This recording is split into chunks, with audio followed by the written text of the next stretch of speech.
just me. Jeff, why do you insist on doing this dumb internet shit on TV? I look and see, it's not just me. This place is a fucking joke, man. You're a clown. I quit. So many of us have stood where I stand. We are the young, so raise your hand. So many of us have stood where I stand. We are the young, so raise your hand. They call us problem child. We spend our lives on trial. We walk an endless mile. We are the youth gone wild. We stand and we won't fall. We're one and one for all. The writing's on the wall. We are the youth gone wild. No. It doesn't make logical sense. But it makes yes, of course. But it makes wrestling booking sense. Of course, this makes no sense. Of course, okay, it makes no sense. However, in pro wrestling booking, which often makes no sense, you would do that. It's about making money. It's not about anything else. Wrestling's always been about making money first and foremost. That's it. Yes, I look and see. It's not just me. Last weekend was the greatest weekend in AEW history. This is the greatest week. I look and see. It's not just me. Security, my safety, my life was in danger at a wrestling show. So many of us have stood where I stand. We are the young, so raise your hand. So many of us have stood where I stand. We are the young, so raise your hand. They call us problem child. We spend our lives on trial. We walk an endless mile. We are the youth gone wild. We stand and we won't fall. We're one and one for all. The writing's on the wall. We are the youth gone wild. They call us problem child. We spend our lives on trial. We walk an endless mile. We are the youth gone wild. We stand and we won't fall. We're one and one for all. The writing's on the wall. We are the youth gone wild. Wild. Yeah! If you're familiar with how we do things often here on these Wednesdays, it's a lot like one of my favorite movies, Time Cop. What? Fuck you. Fuck you. Yeah! Backyard wrestling, the scourge of our nation's youth. No, I'm not talking about whacking your buddy with a pine cone or knocking your sister into the hedges. That's good, clean fun. These backyard wrestlers are beating each other brain dead with light bulbs and barbed wire. Why? JCW's on another sold-out tour, leaving buckets of blood and body parts on arena floors. Then we pull into a truck stop for some gas. And because Jay had to take his medicine. That's purely speculation. All of a sudden, a brawl breaks out. Whoa! We watched the carnage unfold, and it's wicked. So then these kids, they light up the gas pumps. Our truck, our ring, it's all poof. It ain't funny. No ring, no truck, no tour. We owe you a wicked clown beatdown. Yeah, well, payback's a bitch, motherfucker.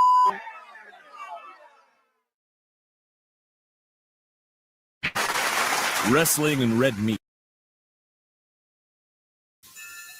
It is a fast-acting viral strain that infects the host immediately, and upon getting sick, the infected will become racked with coughs, sweat profusely, and start to get the shivers and chills.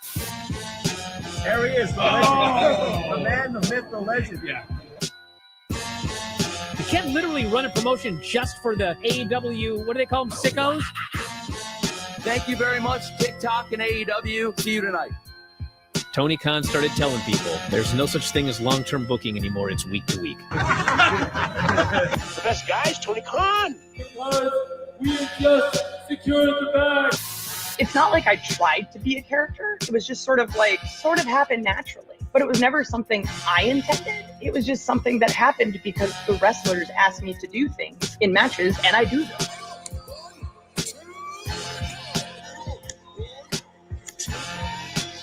If you run a promotion just for the Sickos, you're going to do 400,000 viewers eventually.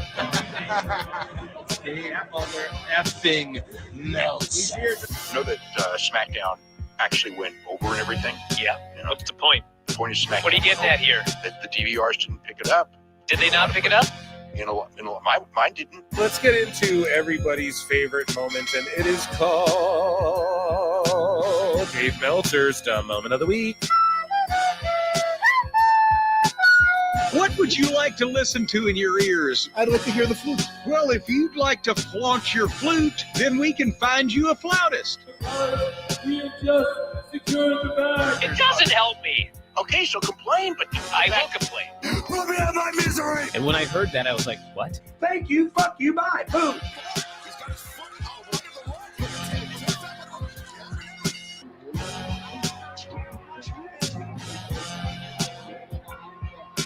You gotta run a promotion for everybody. The sickos can be the ones that buy tickets first and spend the most money on the merchandise. Because we have just secured the bag. But like, you gotta promote for everybody. Then you'll have a lot of viewers. I think we proved a lot of so-called experts. We made them look like idiots. We're not going anywhere. Tony Khan's not going anywhere. You'll also be there on TNT. You'll be in 2 places at once. You'll be like my favorite movie. Time. Celebrate Pittsburgh. It's not like I tried to be a character. It sort of happened naturally. the best guys, Tony Khan. Keep themselves safe. By Pro Wrestling Clips. Flutes are civil. Conan broke the internet with his Vikingo contract news, though. Everyone's saying he's going to WWE.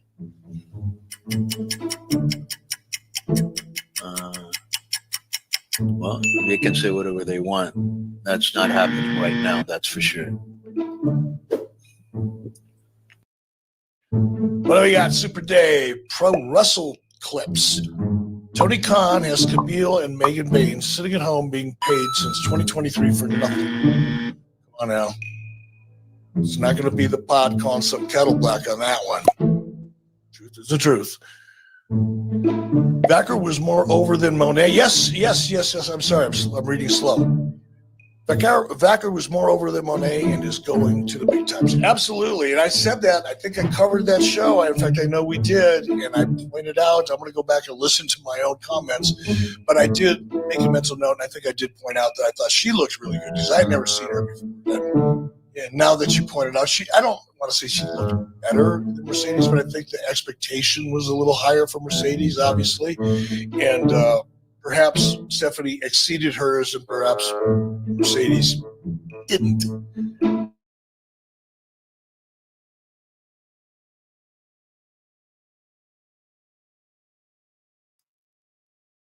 I'm fucking muted. What's up, guys? Welcome to another eclectic edition of PWT Live Show. Yeah, I am your host, the infallible Phil Marks, and as you see here, a Dynamite card that we're about to get into. I am your host, Phil Marks, and we have a doozy today, man. Lots going on. I'm excited. After Monday's show, I'm like, there's not going to be enough news, and then, of course, there's always enough news. And there's always enough fun things to react to, and that's why you guys are here. Welcome to PWT, folks. Over 100 of you in here across both channels. You know how we're going to do. We're going to ask for 100 likes on the Clips channel, please and thank you. And anybody in the chat who don't like it can suck my bowels. So speaking of chat, I'm going to check in with you guys as I do. We got a lot to get to today. My word, man.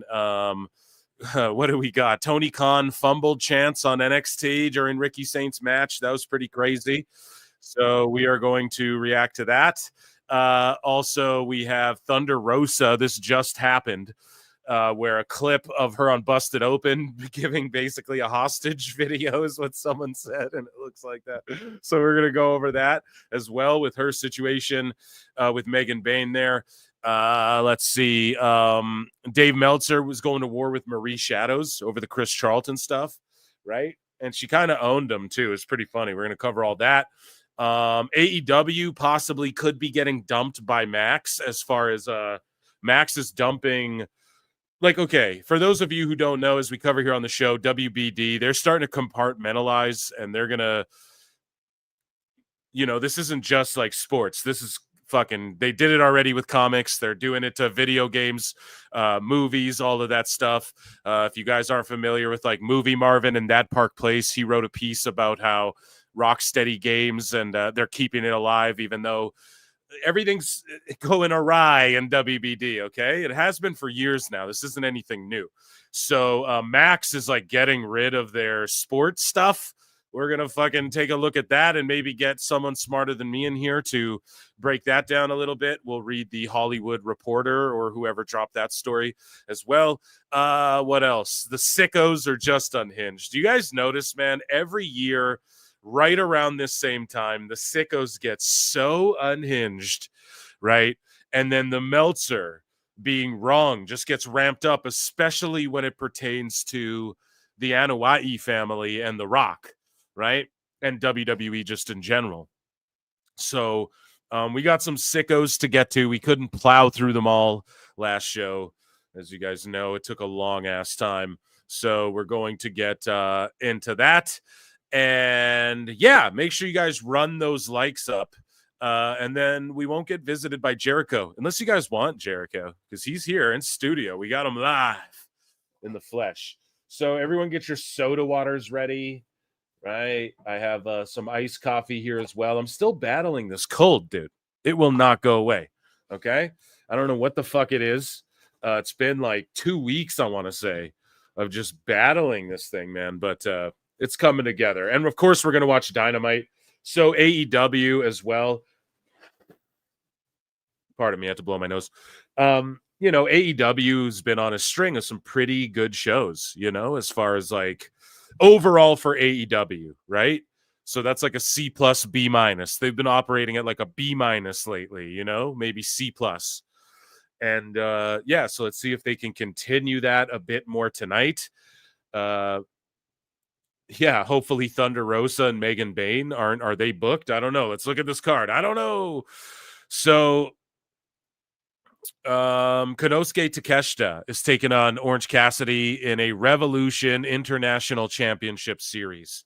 So again, just Tony Khan just loves to like slap titles on things and just say random shit to try and garner interest because the storytelling doesn't stand on its own, which is what it is. Cassidy's back. I mean, that's just... Yeah, people are just tired of seeing him. I really, truly think that the show's been better without him on it, right? Without so much Daniel Garcia on it. No offense.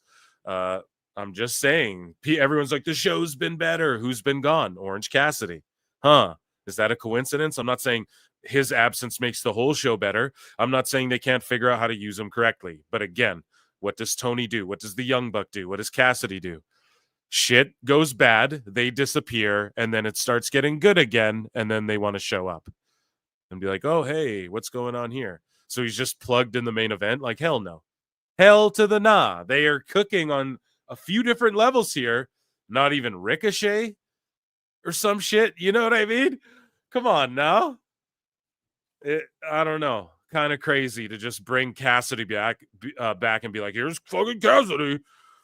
Again, bro, I thought we left this in 2023. I thought we left this, you know, like I thought we were getting momentum here. So this episode of Dynamite really just feels like all the stuff that Tony Khan's been like, oh, I forgot about this stuff. So like Deonna Purrazzo, right? Oh, I forgot about that. Was a group I made. They better have a match with Harley, which hopefully Harley gets the win and they push her more. That's a good win too, Deonna. Harley, okay, I'm not mad at that. You're building up Harley, all right. But it's like, what made you think of them all of a sudden? You know, where have they been since you put them together? Since you brought Deonna in and people were behind it. And then now she just tiptoes back in out of nowhere. I get it. Oh, well, she's studying for her thing, Phil. Okay, good for her. But this is a television show, right? A weekly live television show. We got to figure out how to do that first and then worry about all that other shit. Daniel Garcia and FTR. I mean, come on, man. And then here's the other problem. Didn't Daniel Garcia just run off the Whitepool Bumbleclot clan with Matt Menard and Ange and Luke? What the fuck is it? Cool Hand Luke, Cool Hand Ange, Angelo Parker. change their names all the time. No. But he ran them off with them. So then now, but then instead of them being in a trios match, it's like, here's Garcia with FTR, because FTR can't just be a tag team in a tag match and establish your tag division. They got to just be in random trios every fucking time we see them now. And we can't have Garcia with the boys that he's been palling around with, that are in his former crew and that he's running off the Bomba Clot clan with. We can't have him team with those guys at least. Not that I'm even saying, oh, I want to see Matt Menard in them so badly, but you guys get what I'm saying. Like, what the fuck? And then against, the Undisputed Elite or whatever, the Undisputed Kingdom, just again, they come across like a shell of what they once were. Again, if the trios division was more established, we would be like compelled to see a matchup for the number one contendership to take on the Bomba Clot clan. But instead, it's just thrown together FTR and FT Garcia, right? A bounty match. Don't know what the fuck that means. Brian Keith versus Will Ospreay. Okay, I bet that'll be like probably the best match on the card. We'll hear from Swerve. MJF appears live. Okay, that seems like every week. Both of them, we hear from them, or they appear live, or a mixture of both in a different combination. And then, that main event that just definitely, I don't know. You guys tell me. Let's check in with chat. Whitest Rabbit says, I bought the NXT Hardy Boy shirt. I'm a Fed mark. Yeah, there's nothing wrong with that, man. It's a really, really awesome shirt.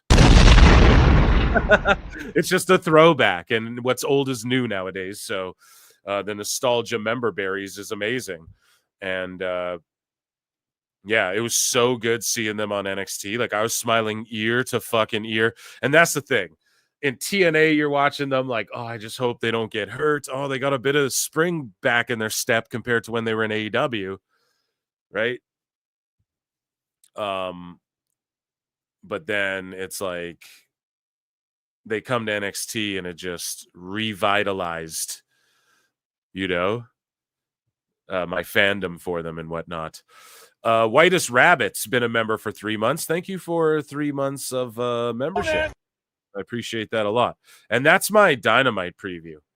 Hopefully you guys like that. I'll check in with chat a bit here. Pumps and a Bump.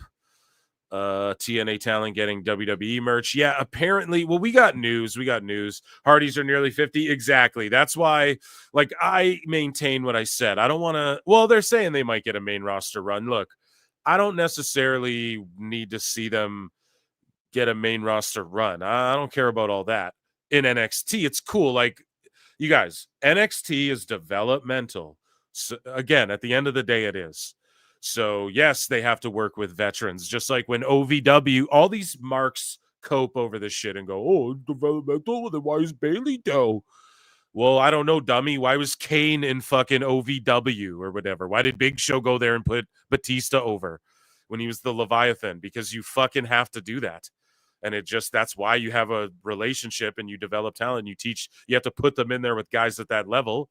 It's just like in MMA too. You don't get better at grappling if you don't go in there with guys who beat the shit out of you or who are 10 times better than you, So, fucking, where was I going with that? The Hardys. Yeah. So I'm happy with them in NXT, but I'm also not like, oh, yeah, main roster. Let's see them get a title run and shit. I don't care about none of that. But them versus Fraxium in like a ladder match or something, sure. And for those of you who are like, no, trust me, they're doing them in TNA. They are making them work. The Hardys aren't being too terribly stupid. Jeff will still jump off high shit. You can't ever stop him from doing that, But it's good for those guys to get in there with like the Hardys and stuff like that. And the history that goes along with, Fraxium. I think Fraxium will win the TNA tag titles. I do. I think they're going to do double duty. They're on a historic NXT tag title reign. I called this a while back, by the way, too. Fucking Phil don't miss, man. You go back and check it. So I think they're going to carry both and go, and not like a long time or anything, but I could see Fraxium holding both sets of belts. And then the Hardys, apparently they're getting primed up for like a main roster mini run. I don't know. I would just put them in the goddamn Hall of Fame. I wouldn't worry about like trying to get them on Raw or SmackDown or anything like that personally, but I'm not hating either. That was a tremendous NXT, the whole show. We're going to talk about some of that. What was the other thing on that show? Yeah, the Tony Khan fumbled thing. So we're going to get into that as well. Main roster, yes, John and Chat, who I'm not familiar with seeing you all the time, but yeah, the dirt sheets are saying that. So I don't know. I'm not calling for that, but yeah, John's and Chat. He's like, oh, come on now, Phil. That's not very apparent. Come on now, Eric. Hey, man, that's what the sheets are saying, not me, bruv. I'm just, you guys will get it as we dive into Phil Marks' book, Marks, which we're about to get into. Love wrestling bios, dude. One of the most underrated channels, legit. Shout out Wrestling Bios. Hit me up, bro. Let's collab or something. Like, yeah, just a dude who like drops videos that'll get like no views. I'm pretty sure that's the one, right? Or no, maybe I'm thinking of another one. Sorry, Wrestling Pod, I think is the one I'm thinking of. Everyone go look up Wrestling Pod. Shout out Wrestle Bios too, Wrestling Bios, but Wrestling Pod. We always try to put on other channels here at PWT. I'm gonna look it up right now for you guys. He always has the orange thumbnails. You guys know what I'm talking about? His thumbnails are always orange. He's got like hours of like I hate Hulk Hogan shit. That guy there, he'll drop shit that gets like no views, and I'm like, God damn, man. I feel that. You know, I'm with you. You know, I believe in John Hendry. Yes. Where is it? I'm gonna find it and plug the channel proper because but yes, Bios is awesome too. Those guys are really good. But the one I was talking about was, I gotta scroll all the way down, I bet. I'll find it for you guys. Don't worry. Yeah, I'm subscribed to Wrestling Bios. Yeah, so that's not the one I was talking about initially, but they're fucking amazing. You can just put them on and fall asleep to their stuff. Wrestling with Sleep. No, that's not it. It's called like Wrestle Pod. I know I'm wasting time plugging, not wasting time, but I'm plugging some other channel instead of my own shit. Here we go. I don't even know. Maybe it's not even a channel anymore. No, I think it was that one. Whatever. Who gives a shit? It's Wrestle Pod or Wrestle with Sleep or some shit. Anyways, subscribe to patreon.com/ProWrestleTimes. Pro Wrestle Times YouTube channel is its own channel. That's the main like RSS feed podcast channel. This is where the replay. Someone was asking me, oh, no replay of last Monday. Yeah, it's over on the the Pro Wrestle Times channel rather than Pro Wrestle Clips is the main channel. Subscribe to this. Run the likes up to 100, please and thank you. Wrestling Pod, thank you. Yeah, so it's just okay. Let's get into 55 likes. Let's run those up to 100, guys. You know I'm gonna beg for them, and the fucking sickos hate it. You gotta be a hoe. Just following Moné's advice, guys. I don't know. Okay, so what do you guys actually, we got miscellaneous and stuff, so we're gonna do that first and get into some light news, and then we will get into all of the juicy stuff I know you guys want. Let's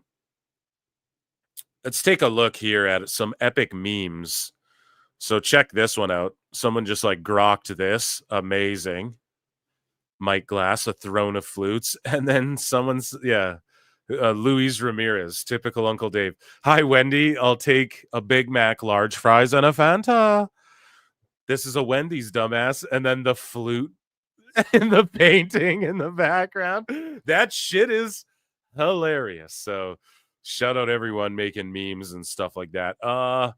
Let's see here. Miscellaneous news. We got a few things. We'll jump over to this tab over here. And some Vince stuff. It's funny how Vince is like in miscellaneous news now because he's persona non grata in the Federation. You know what I mean? So Luis Ramirez with the flutes in chat. So Zeta collapsed after her match. Zeta Steels, I believe, is that her name? And she is the WWE ID prospect, the one who was like at the Performance Center the other week. And this guy, SNSR 619, is saying, I hope she's fine. I'm glad medical came to her quick enough. And then she actually responded. We have her response. I believe it's up here. And she's like, I passed out because, let me see. Zeta Steel, she said, I collapsed after my match last night due to lack of sleep and eating. So let this be a reminder to take care and listen to your body. Yeah, fuck yeah, real talk there. And I'm glad she's okay too. That's scary. So I posed the question on X, is this too far or nah? Okay. And it's HUT Pro. I'm not even sure. I saw this clip on like Instagram or something. Heart of Texas. So HOT Pro Wrestling. And this guy comes out and just heals like a motherfucker on children.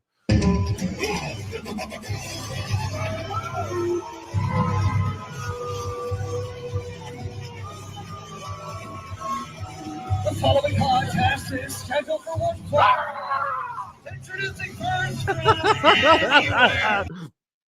Yo, that's awesome. Axel, Texas. And it's funny because the kid doesn't get why everyone's laughing at him after, too. I've been there.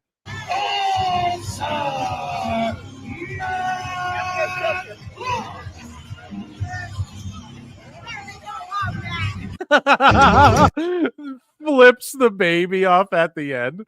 Yo, that's the funniest part. Right there. That is fucking hilarious, dude. Oh my God. Shout out Matt Locke. Is that too far, chat? Let me know. Is that going too far? Or is that right on point for a job in AEW? No, I'm joking. Ezekiel Jackson is coming back. The former Intercontinental Champion is set to wrestle his first match in 10 years. Shout him out, man. Miro Works' first post AEW match. He worked against Alberto El Patron in Qatar, probably for a big old bag. And TNA was actually associated with the show.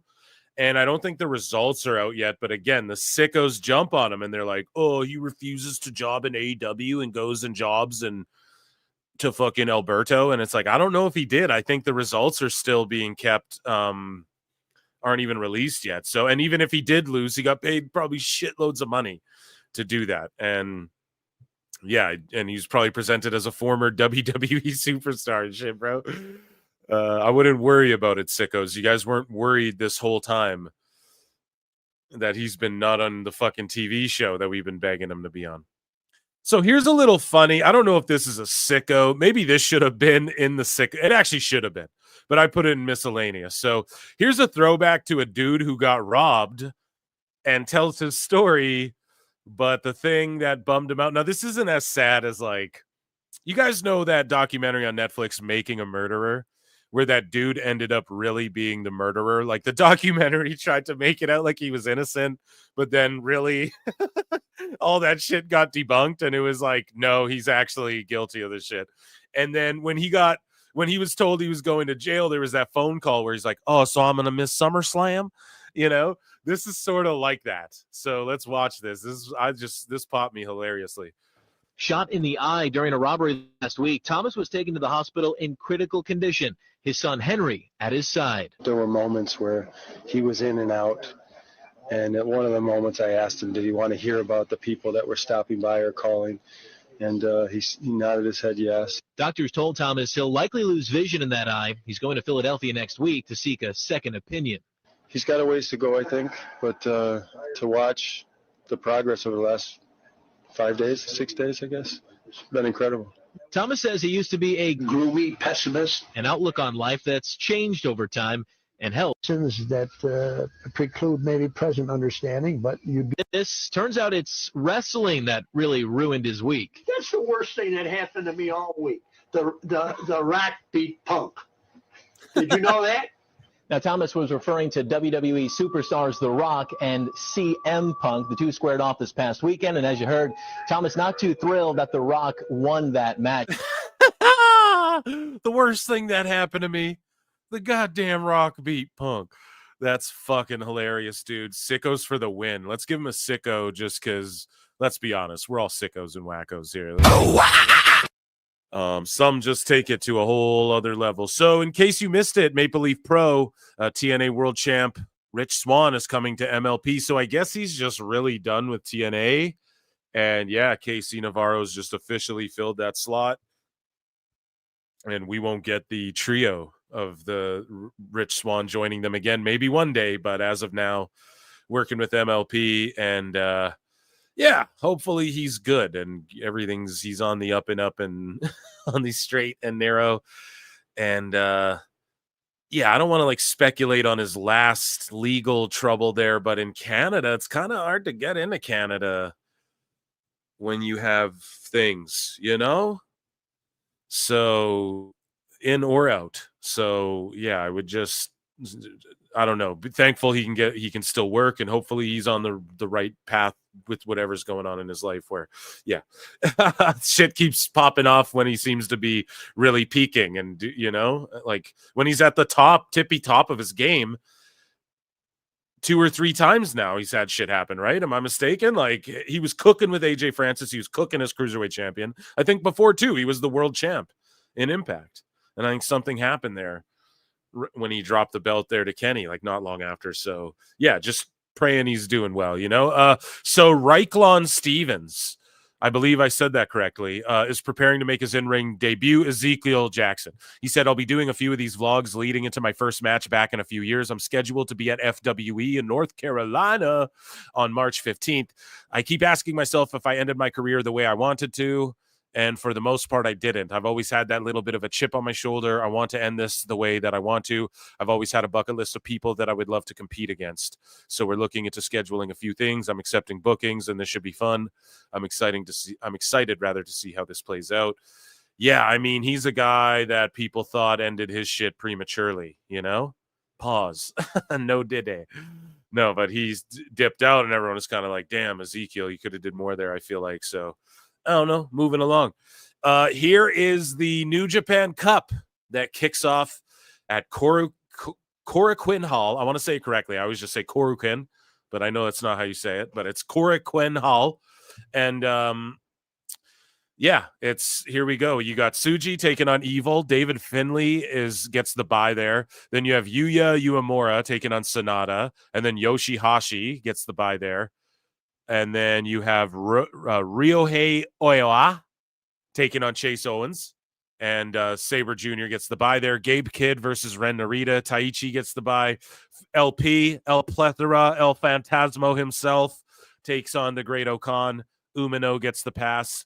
Naito versus Callum Newman. Jeff Cobb gets a pass. Tomohiro Ishii versus Drilla Maloney. TJP gets the pass. And I believe he re-signed with New Japan. Bolton Oleg and Bad Luck Fale, and then Shingo Takagi gets the pass. So again, if you're just like who, if you're cutting a New Day promo right now, listening to this show, and you're just like who, this is like a fucking pretty stacked tournament for realsies, you know? Like this gets me excited for some New Japan shit. Yeah. Just tune into that. Tune into it. I'm not here to tell you what to do or what to be into, but yeah. So speaking of premature earlier, Alan Cheapshot posts, here's Michael Jackson. I'm so sorry. Michael Jackson on the cover of his 1989 single, Liberian Girl. If you look closely, you'll see, I'm sorry, I'm looking at the screen here, other screen. He's wearing a copy of the NWA International Tag Team title belt that he has customized. The title was held by teams such as Genichiru Tenryu and Jumbo Surutaha and the Funks. I like Dore Achamona. Giant Baba's my favorite. Antonio Inoki. Dude, that's pretty fly, though, no? That's pretty sick. They were blinging. Every great entertainer's a wrestling fan to some degree, you know? I hate that asshole Ric Flair, Chimona, and fuck Jim Cornette. To the Fortata. Right? So, here we go. Moving along. So, Elektra Lopez breaks her silencio for the first time since her WWE release. And I don't know if she's just using this name. I know WWE ain't hating and they're allowing people to use their names. But to what degree, I don't know. Like, I don't think Xia Li had to change her name. Maybe I'm completely wrong on that. I'll actually ask a couple folk on that. But because it's just smarter to own your own trademarks and shit, right? It really just is, no matter what. Like before you go to WWE and after. So it's good to just own your own shit. And if you can really get over, like if Ricky Starks reached world champ level in AEW, they'd have probably just let him keep his name. But I get switching it up. Like it's a fresh start. It's a fresh coat of paint. Just like I get Xia Li wanting to switch it up. It's a fresh coat of paint, you know? But then like a Jordan Grace, it's like, well, you kind of just want to keep doing what you're doing. Anyways, here is Elektra Lopez. I don't even know what this video is. I just bookmarked it. So let's see. Hopefully it's not like an ad for some shit that doesn't sponsor me. I played a couple of those by accident on the show. Hey everyone, I have some exciting news. God damn it, she's gorgeous. Here we go. I am officially on subscriptions. Yeah, and I'm super excited. She's on subscriptions. There you go. How did I know? Reconnect with all of my family, friends. I'll tell you why, because I listened to the first couple sentences. I do of everything, but followers in a brand new way. This next chapter is huge because I'm going to be okay, go subscribe to her shit, guys. Gonna start plugging .coms. No. Here is Big Van Tetra posted a clip. What the fuck? And this is from PWN or PWJ. I can't necessarily see. Damaged Goods, PWJ there. Let's go. You shouldn't be able to do a move like that. No, he shouldn't. It's a big thick boy here. Oh no, will you sit down? Oh shit, he's doing cruiserweight stuff. See him do that bottom rope acai. Oh, and then he banged his shit. Baby mother of... And then now the guy in the ground's not even selling it. He's just checking if this guy's okay and not snapped in two.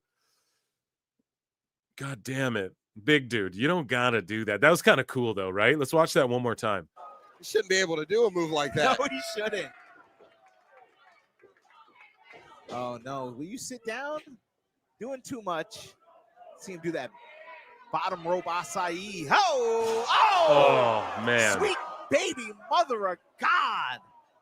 It's never good. Yeah, then he grabs his legs, screams. Ah! Oh my God. You gotta love pro wrestling, huh? Let's see. Vince McMahon, yeah, rumored to be in talks with Fox for his new wrestling company. Yeah, it's gonna air on Fox right after the news. No, Fox denies involvement in rumored new Vince McMahon wrestling promotion. So there you go. Let's pray to God that doesn't happen, folks. And for the love of God, keep planes out of his vicinity. This is a long one here, guys. So this is new footage. All this new footage keeps getting like unarchived. And Vince McMahon Sr. sits down and interviews Bruno Sammartino for like 6 minutes here. I mean, just normal voice, please. Okay, Vince, why don't you start? We're rolling. I don't know if this was uncovered before, but it is. I don't know, man. We're getting lots of new stuff just seen. They're just pulling the curtains back more and then working it like, well, you know what we're doing. It's how Triple H explains it, you know, and that package for Netflix summed it all up. Like, you guys know what's going on here. But there's a video though from a channel called MMA on Point that breaks down actually like where the delineation comes from between pro wrestling and like why pro wrestling is pro but amateur still amateur, even though they're shoot grappling, and like where the catch as catch can style split off, delineated from, you know, basically, I don't know. We should EFAP it together sometime. Maybe I'll do a run-in for that or something like that. But yeah, that should be something cool to react to with you guys, because a lot of people don't know, and it's okay to not know, but it's like a lot of people don't know like where that split happened, and like how to this day even it toes the line. And like now again, everyone's a throwback. Like now a lot of these WWE guys like train MMA shit, you know, like Karrion Kross and stuff. Like they have training. Samoa Joe can box and shit. He knows how to kickbox and shit, you know, like people, you know, they do jujitsu now. Like Shinsuke does jujitsu. He was fucking Lyoto Machida's roommate and stuff. There's like the crossover's always been there, but even at like the high level in WWE now, it's not just like the Hulk Hogan dudes. There's a lot. And like with the NIL, man, those are real athletes, you know? It's not just like bodybuilding athlete. It's like, no, these are real fucking athletes. Anyways, we're not going to watch this whole thing, but I implore you, just go check Age it out. right now, I should be, according to statistics, I should be entering the prime of my career as a professional wrestler, because statistics show that from 30 to 35 are your best years, and I'm just in the 30 mark now. So if I keep training hard, maybe I have a few good years coming ahead of me. You know, Bruno, I've been in this wrestling game for the past 35 years. And I've seen a lot of great athletes come and go. But I want to go on record as saying that you are, without a doubt, the greatest wrestler I've ever seen. Well, thank you. That's a great compliment, and I appreciate it. But it's very nice of you. But, you know, in the trips I've made around the world, I've met some fantastic men that I can't visualize, the greats of yesteryear. Like they talk about Jim Lundis and Stecker and these fellas who used to weigh at their peak 190 and 200 pounds. And in those days, the giants were the Strangler Lois, who weighed 235, 240, or the Zabiscos at 240s. And yet today, I myself am 265, and I'm lightweight next to some of the men we have today. So I can't visualize, for instance, a Lundis. Can you imagine Lundis against a Monsoon, a 400-pounder? Yeah, it's I don't know. Love the business. I love shit like that. Whole 6-minute interview. Brilliant stuff, pal. Vince McMahon starting a new fed on OF. Here's a clip of Bret Hart making his one and only appearance in Ring of Honor at Death Before Dishonor 2009. The fucking GOAT. Let's watch this. Ladies and gentlemen, at this time, please welcome the one and only Bret Hitman Hart!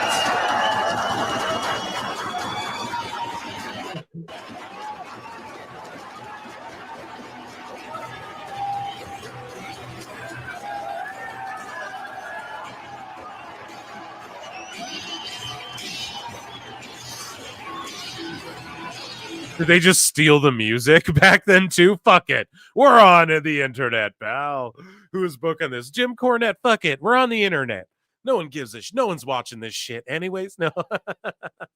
No one's watching this shit anyways. Oh, shit. That's too funny. But listen to the ovation for him.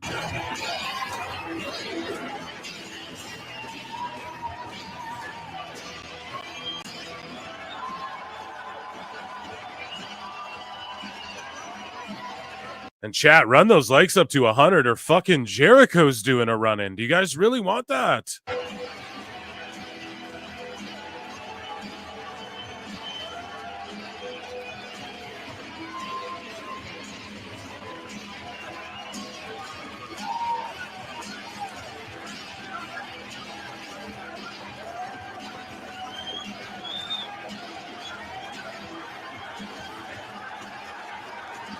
Thank you. Thank you. It's great to be back in Toronto.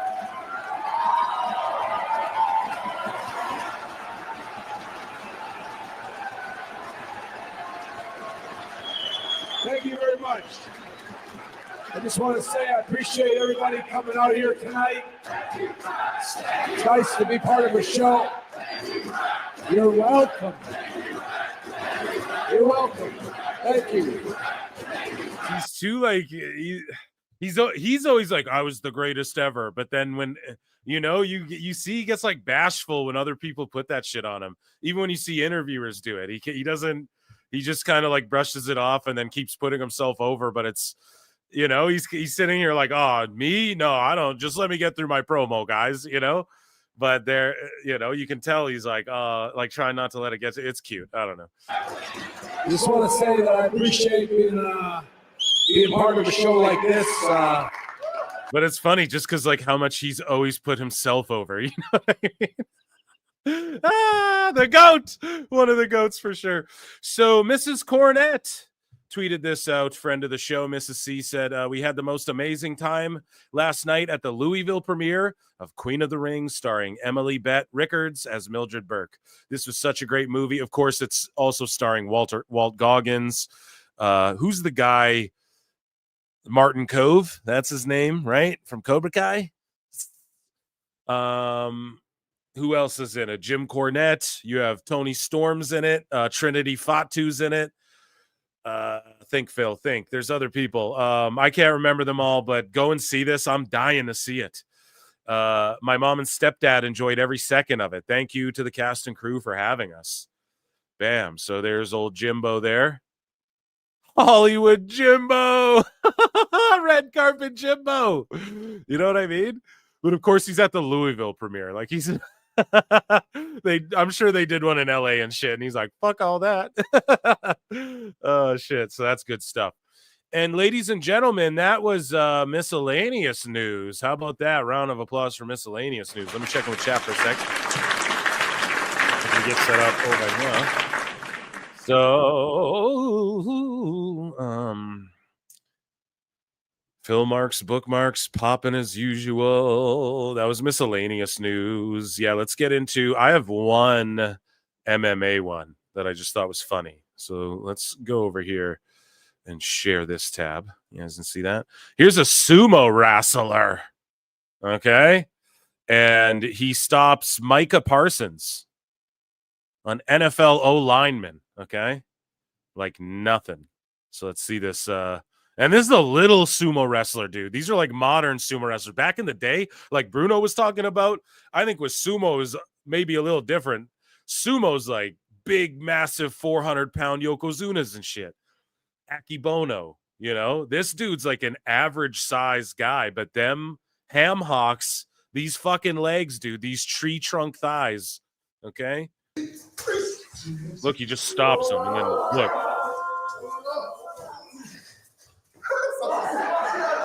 And then he just laughs at him, dude. Shout out Max, by the way.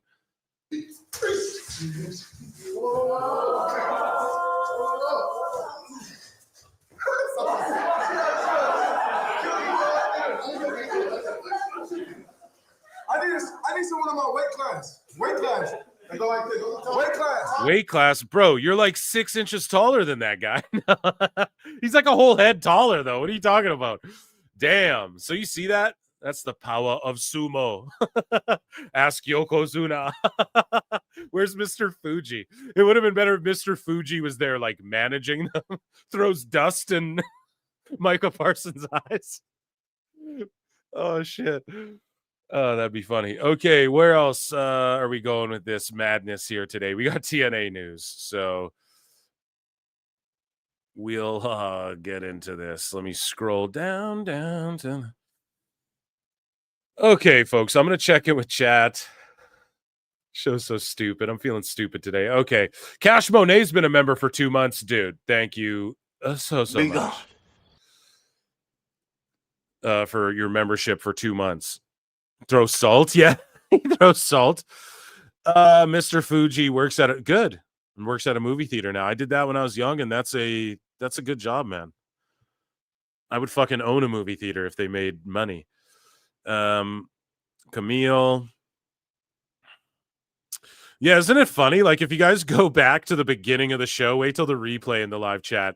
There's like motherfuckers in here hating, and then they run away when the show actually starts. Yeah, it's like, man, keep that hate energy going, bro. But yeah, where are the likes at? So George, we're at 93. I'll give you guys till the end of TNA news to get to 100 likes on the Clips channel, and then I'll stop asking you guys, why do you beg for likes? I don't know, goof with no channel. Do what you're doing. Go play with your toy cars or whatever you're doing. You do your job, I'll do mine. What's that from Star Wars, Anakin? Or who says that? You do your job, I'll do mine. But yeah, Jericho's going to do a run-in on TNA. But I will play a banjo. How about that? So here's a banjo for you guys. Elektra Lopez, a.k.a. Carissa Rivera. That's her name. Carissa Rivera was backstage at the TNA taping at Full Sail yesterday. So, of course, she's familiar with Full Sail, and I don't think it's like an ugly separation with WWE, you know? And yeah, let her fucking show up at TNA then. That's what I mean. There's lots of wrestling places to go to these days, you know? So many fucking options. Or you go on What was she? Subscribe Star. What was she selling a subscription? I'm on subscription.com or whatever. So she's already got it, man. Former WWE star Ash by Elegance, who's a TNA star, says her time in the company, WWE, was extremely toxic in the Vince era, for sure. I will be completely open and honest. It was like a very toxic relationship with WWE. It was definitely a roller coaster ride for me in that company. Yeah, she's right where she needs to be in TNA right now. So here's Joe Hendry, and I believe, like, is that Masha Slamovich in this motherfucker? Masha Slamovich about to slam a bitch right here at the New York Islanders game. Boo the Islanders. No. Yeah, so here they are, man. TNA doing mainstream. That's KC Navarro over there. And they're doing like big boy shit here at the New York Islanders on television. Let's see what happened here. You know what? I've had enough of these questions. Masha, pick them up.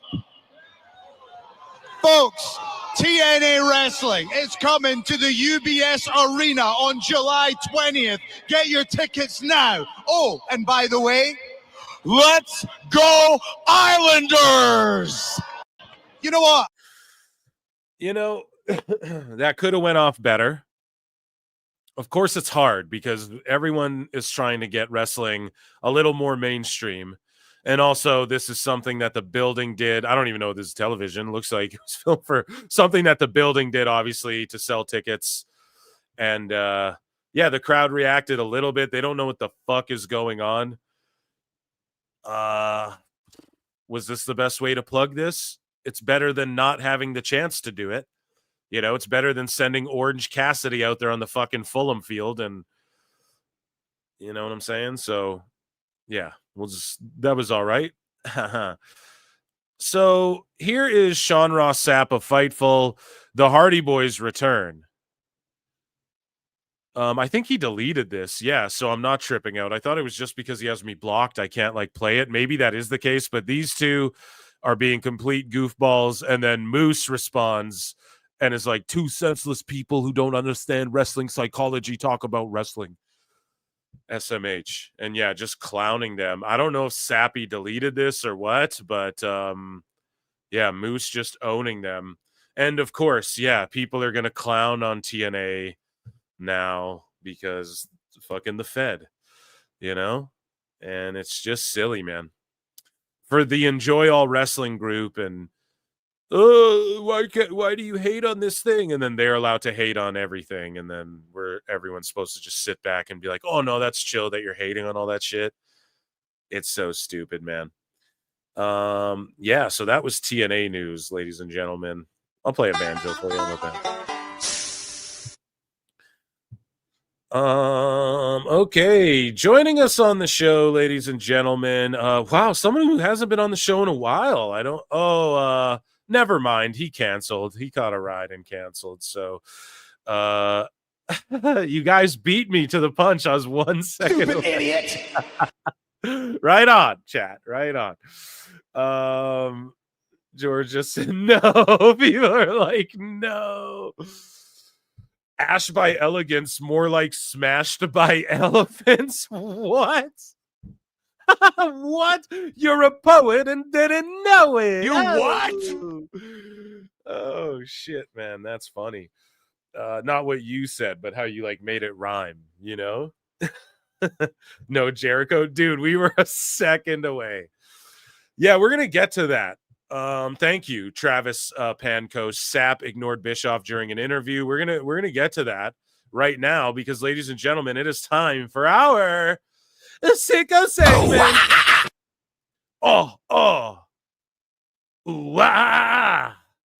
Right?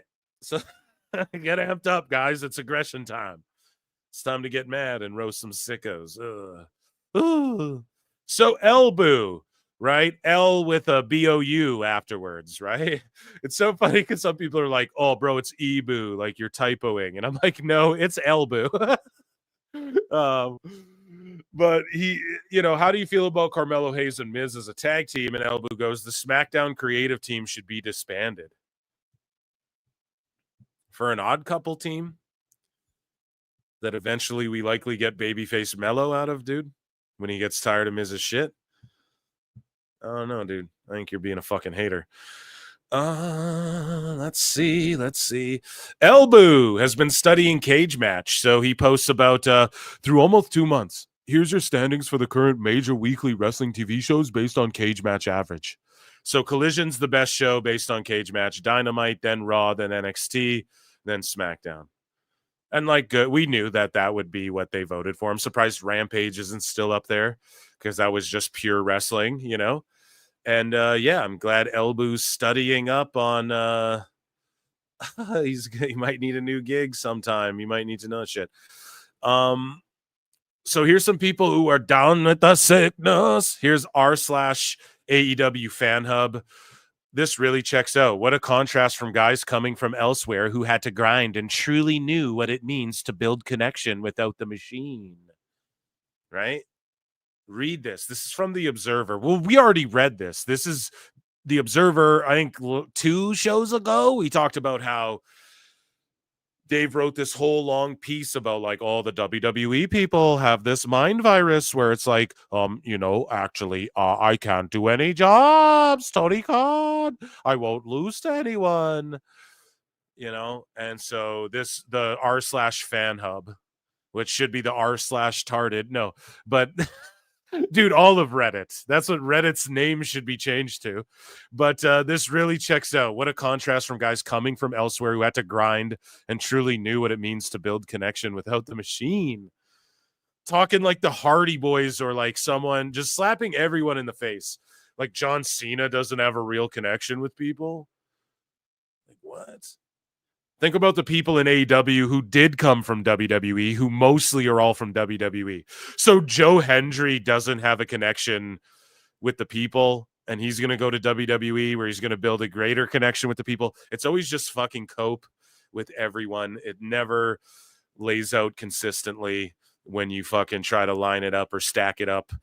And yeah, that's why we roast these fools. So on February 7th, Ari Emanuel said this on the Pat McAfee show. Basically, yeah, so the Sickos are coming out in full force defending Meltzer. Imagine defending Dave Meltzer in 2025. The motherfucker last year lied about dead people who weren't dead, thought he had an internal memo from Fightful, and it was just Mark who doctored a fake spreadsheet and put it in the Fightful Discord. Right? Like this shit is ludicrous that people would still be defending this guy and not being able to just laugh when I roast him or when other people roast him.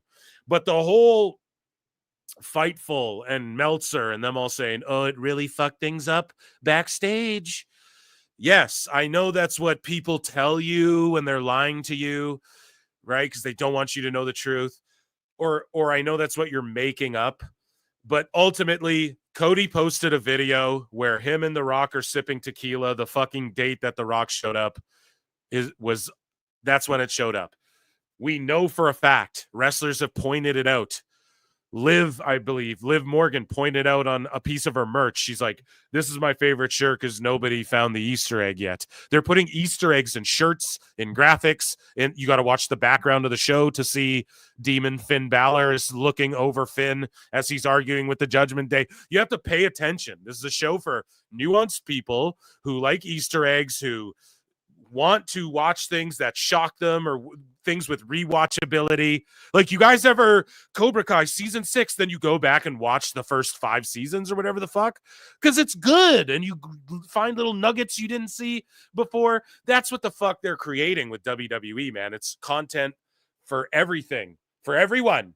Okay. And I know it's hard for people who are trapped in bubbles and only think about themselves to wrap their fucking heads around.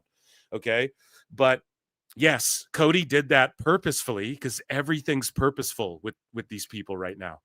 I don't know what they got to do to prove that to you other than, is that like a little X graphic in the background? Is CM Punk returning? Boom, he returns. Shinsuke's talking about Punk on TV, hitting GTSs. He fucking returns because everyone starts going, is Punk coming back? Is Punk coming back? Is Punk coming?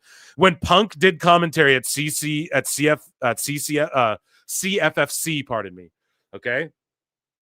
War Pigs was playing in the background at the show, owned by the UFC, by the way, that he does commentary for, owned by TKO and all that.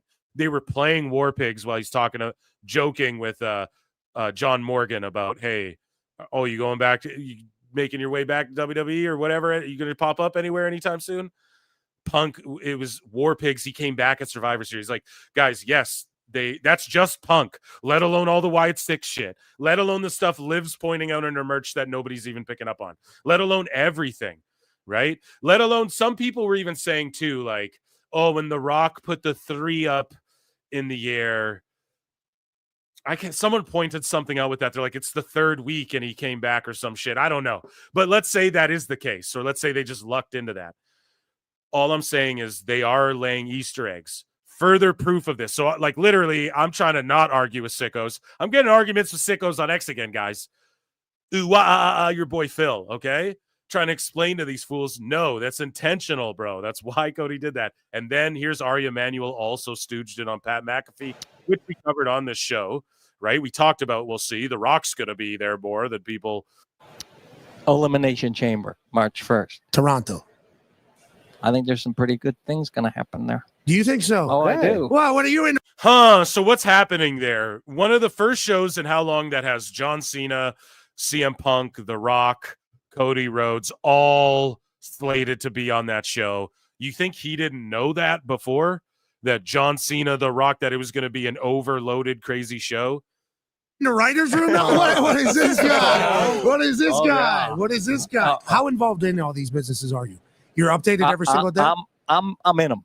I'm not in them. Like, I don't pick the fights and I don't pick what's going on at the WWE, but on the business side, yeah. But I hear things. Okay, so I don't know. I mean, that could be, you could say, oh, well, that's about John Cena. But then The Rock and Cody have a thing at the Chamber. Ari is friends with The Rock. Is Ari friends with Cena? I don't think so. Do they have business working ties? I'm sure there have been paths have crossed and shit. He's friends with The Rock. Okay? It's that simple. Who do you think he was talking about, man? Holy fuck. These sickos, bro. We're not arguing with you, motherfuckers. So shout out Rep MJ. I'm not even reading your shit because I probably just said everything before you did or after you did just on my show. Thanks for the tweet. Love you, bud. So here's Elbu going at Julian Weeks, right? And I'll give Julian Weeks this. He's a great follow. Now, he's not overly negative about AEW, but whenever there is like a shitty thing that happens in AEW, he just will tweet about that, right? But he doesn't be shitty about it. He's just like, damn, this is fucked. Which that's his fucking prerogative. And then he just tweets positively about WWE and shit. And that's his prerogative. Again, even people who just tweet positively about AEW, no problem with that. I follow a bunch of accounts like that. If they don't block me, you know, I don't give a shit. But yeah, Elbu just thinking about Julian Weeks here. SMH, why y'all complaining, LMAO? N-word stay virtue signaling. And saying like this is what Julian Weeks would say if WWE is going to start doing the UFC Manosphere content soon. What's the UFC Manosphere? Because Trump goes to the fights. That's a Manosphere. Are you fucking joking, dude?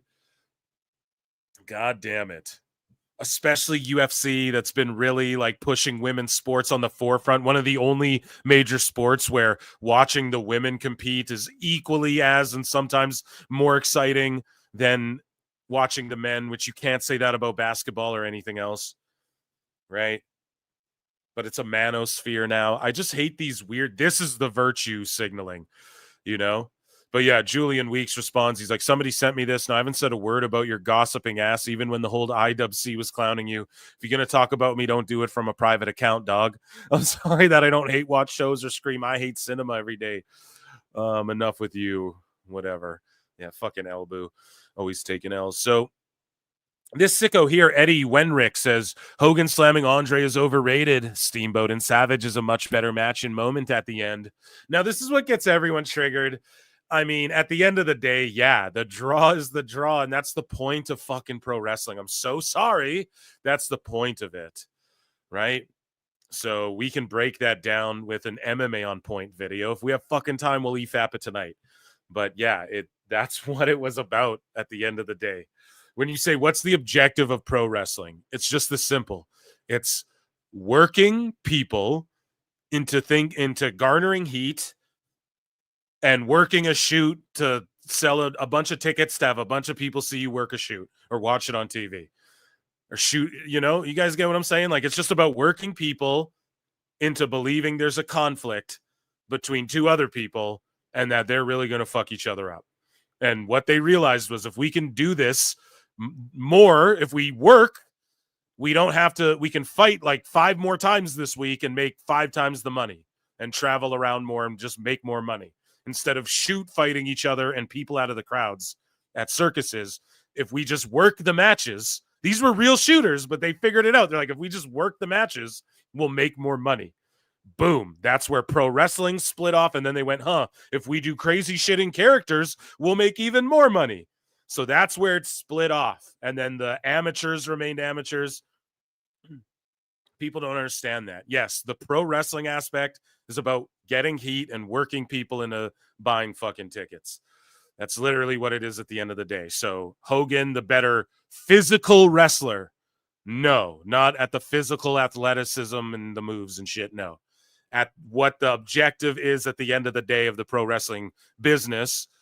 Yes, he was the GOAT in that aspect and the reason people were at Mania, you know. But yeah, Bully's like, tell that to the 93K plus. Well, actually, it was like more like 74,000, Tony Khan. Bully Ray Brian. Savage Steamboat may have stole the show, but without Hulk and Andre, there's no show. Good talk. Brush your hair. Bully's so good on that LFG show too. Like, even if he's like putting it on for the cameras, he's good shit, pal. Julian Weeks says, see, this is what I'm talking about. I was minding my business, live tweeting SD, and I get this shit. They try to force them into every wrestling convo. So Julian says, this man, Jacob Fatu, just did a damn suicide dive and then followed it up with a swanton bomb. How is this motherfucker real? And then this guy, yeah, look at this dude. AEW every week, Mr. Weeks. And then this meme. That's right. You get in there and derail that conversation. It's not about AEW, but get in there and make it about AEW. It's fucking what it is, dude. He's talking about Jacob Fatu, and then this guy, if you watch AEW every week. It's like, no, he's not putting over the moves necessarily. He's putting over the guy doing the moves and how buttery smooth he does them. Right? It's not impressive that that Dante Martin can do backflips, bro. It's pretty.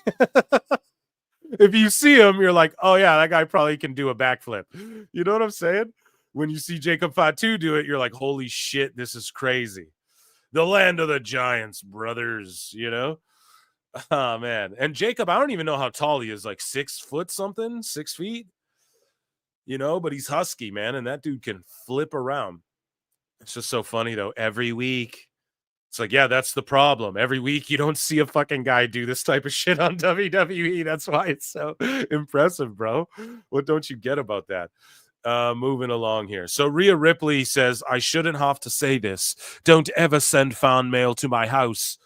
Terrible, Rhea Ripley. That is by mail or self-delivered. That is 100% not okay. Yeah, you fucking sickos. Here's this guy. Matt Goins says, I'll make today's post short and sweet. I predict that by the end of 2025, Bandito will be a bigger star for AEW than Penta is for WWE. I think that Triple H doesn't know how to book luchadors. What? Oh my God. It's the exact opposite, bro. Holy fuck. Especially at a main event level, and Penta will be forgotten about by year's end. Meanwhile, Tony Khan is determined to push Bandito to the moon on what? Ring of Honor? And he'll have plenty of top talent to work with. He's an overall better wrestler. The crowd, again, at what? The physical aspect? They're both real fucking good, right? Bandito's really good. But again, I mean, how many times has Penta knocked himself out on his debut after injury? You know, I think that one automatically loses you a few points. But plus, he's not just spamming the annoying Cero Miedo 50 times. Man, so again, like he's not doing that, and you would never say this about him if he was in AEW. To put my money on Bandito as AEW's next big star. Yeah, man, some people are fucking real delusional. Shut up, Bandito, though. But yeah, this guy, for instance, this guy freaks out. He's like, he sat at home in protest for a year to lose to Alberto Del Rio. And then you click on the article and it says in the article, and I quote it, results are not currently available. Dumb fuck, learn how to read. So Grumpy Omega here. Yeah, learn how to read, buddy. You read the fucking article. Actually read the article. Right? That's why these people are just rage bait. 5.3K likes of rage bait morons. You know what I mean? The results aren't even fucking available, dude. So just don't talk shit.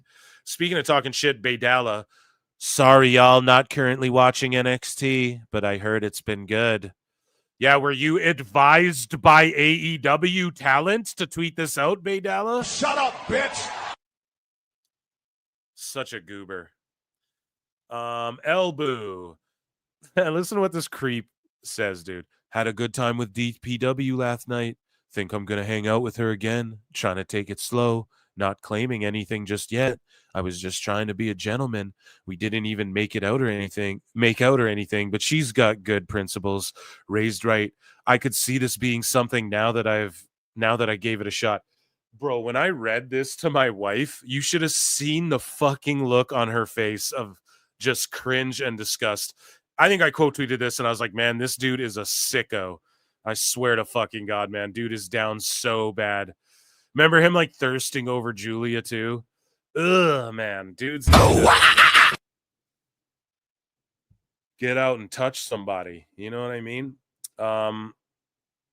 So here it is. Here is Sean Ross Sapp. Just like people were pointing out how Sapp was just blatantly disrespecting Bischoff. Now, Bischoff was like, I'm cool with it.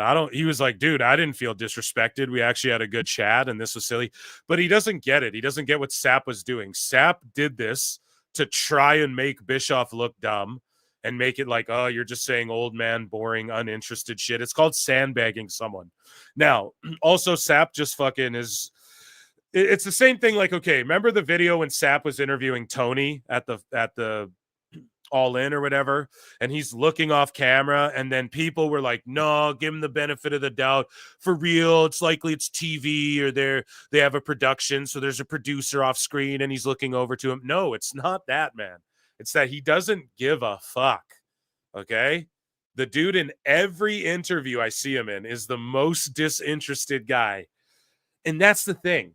Guys, trust me when I say this. There's lots of people who ask to come on this show, and there's lots of people who I want to come on this show that I still don't. I don't just cloud it with people and shit because I'll tell you why. I'm never going to fucking have a disinterested conversation with someone. That's a waste of everyone's time. I'm telling you, he's doing like the old, oh, you're an old man, you don't get it thing. It's just what it is. And Bischoff doesn't have to be like, fuck you. He doesn't have to say anything. He can still think it was a good time and be like, I disagree. That doesn't matter. But I'll let you guys be the judge for yourself. Of course, the Barrows are here, Barrow, to let us know their thoughts, Barrow. So here, let's watch this. Shout out Vince Russo's castrating the marks, and shout out Fightful, and shout out 83 Weeks and Eric Bischoff. Watch that. Popcorn when I'm walking behind the talent, walking into the ring. AEW has they maintained, they haven't increased. I'm surprised Eric's not calling him on it. I really am, bro. Like, Eric's the kind of guy that's going to call you on that. I'm a little surprised, Values, of course. They haven't really lost any production values other than the fact that. Like, what could he possibly be typing or Googling while Eric's talking? And it's because he doesn't care what Eric has to say. He took this as an opportunity. It's almost like trolling him in real time. You know what I mean? And it's just to diminish anything Eric has to say. And again, people jump at Fightful like, oh, I gotta go be. I'm telling you guys, man. Okay, like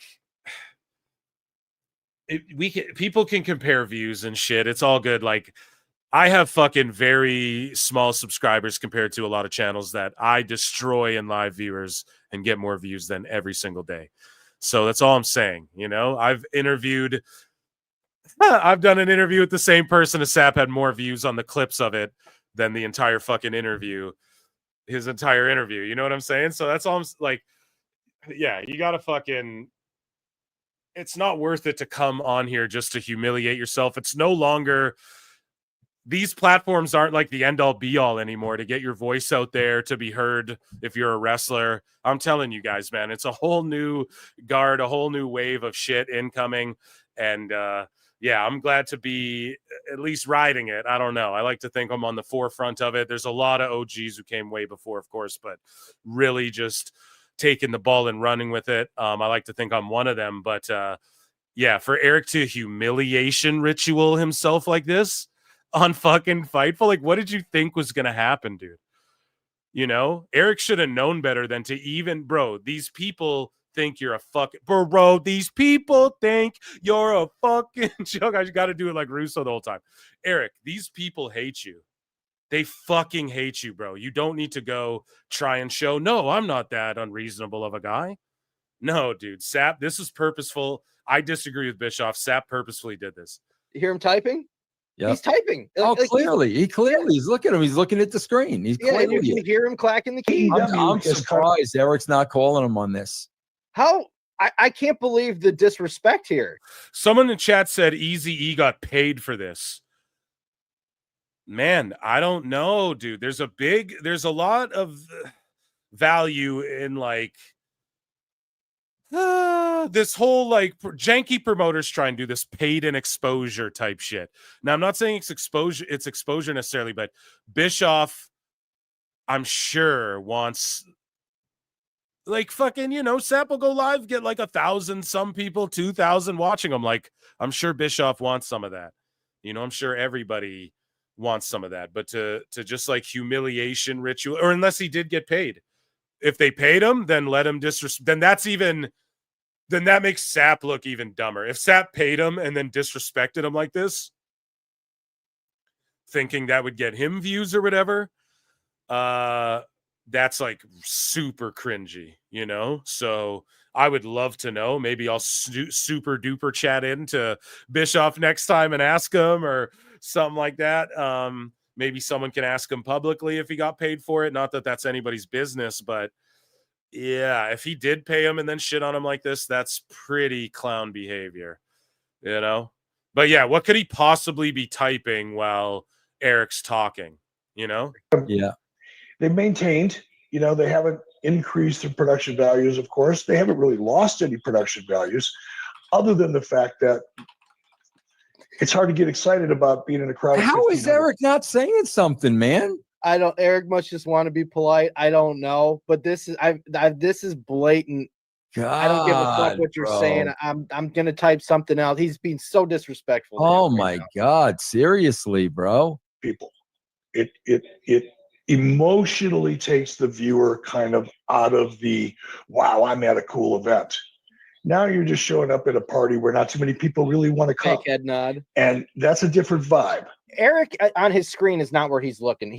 When he's talking to Eric, no, he's not looking. No, right. Absolutely. Yeah, so he's paying zero attention to him right now. I mean, this is like, bro, if I'm watching, like, I got a TV monitor here. Sometimes there's a game on. If I'm doing this, yeah, I'm watching the game.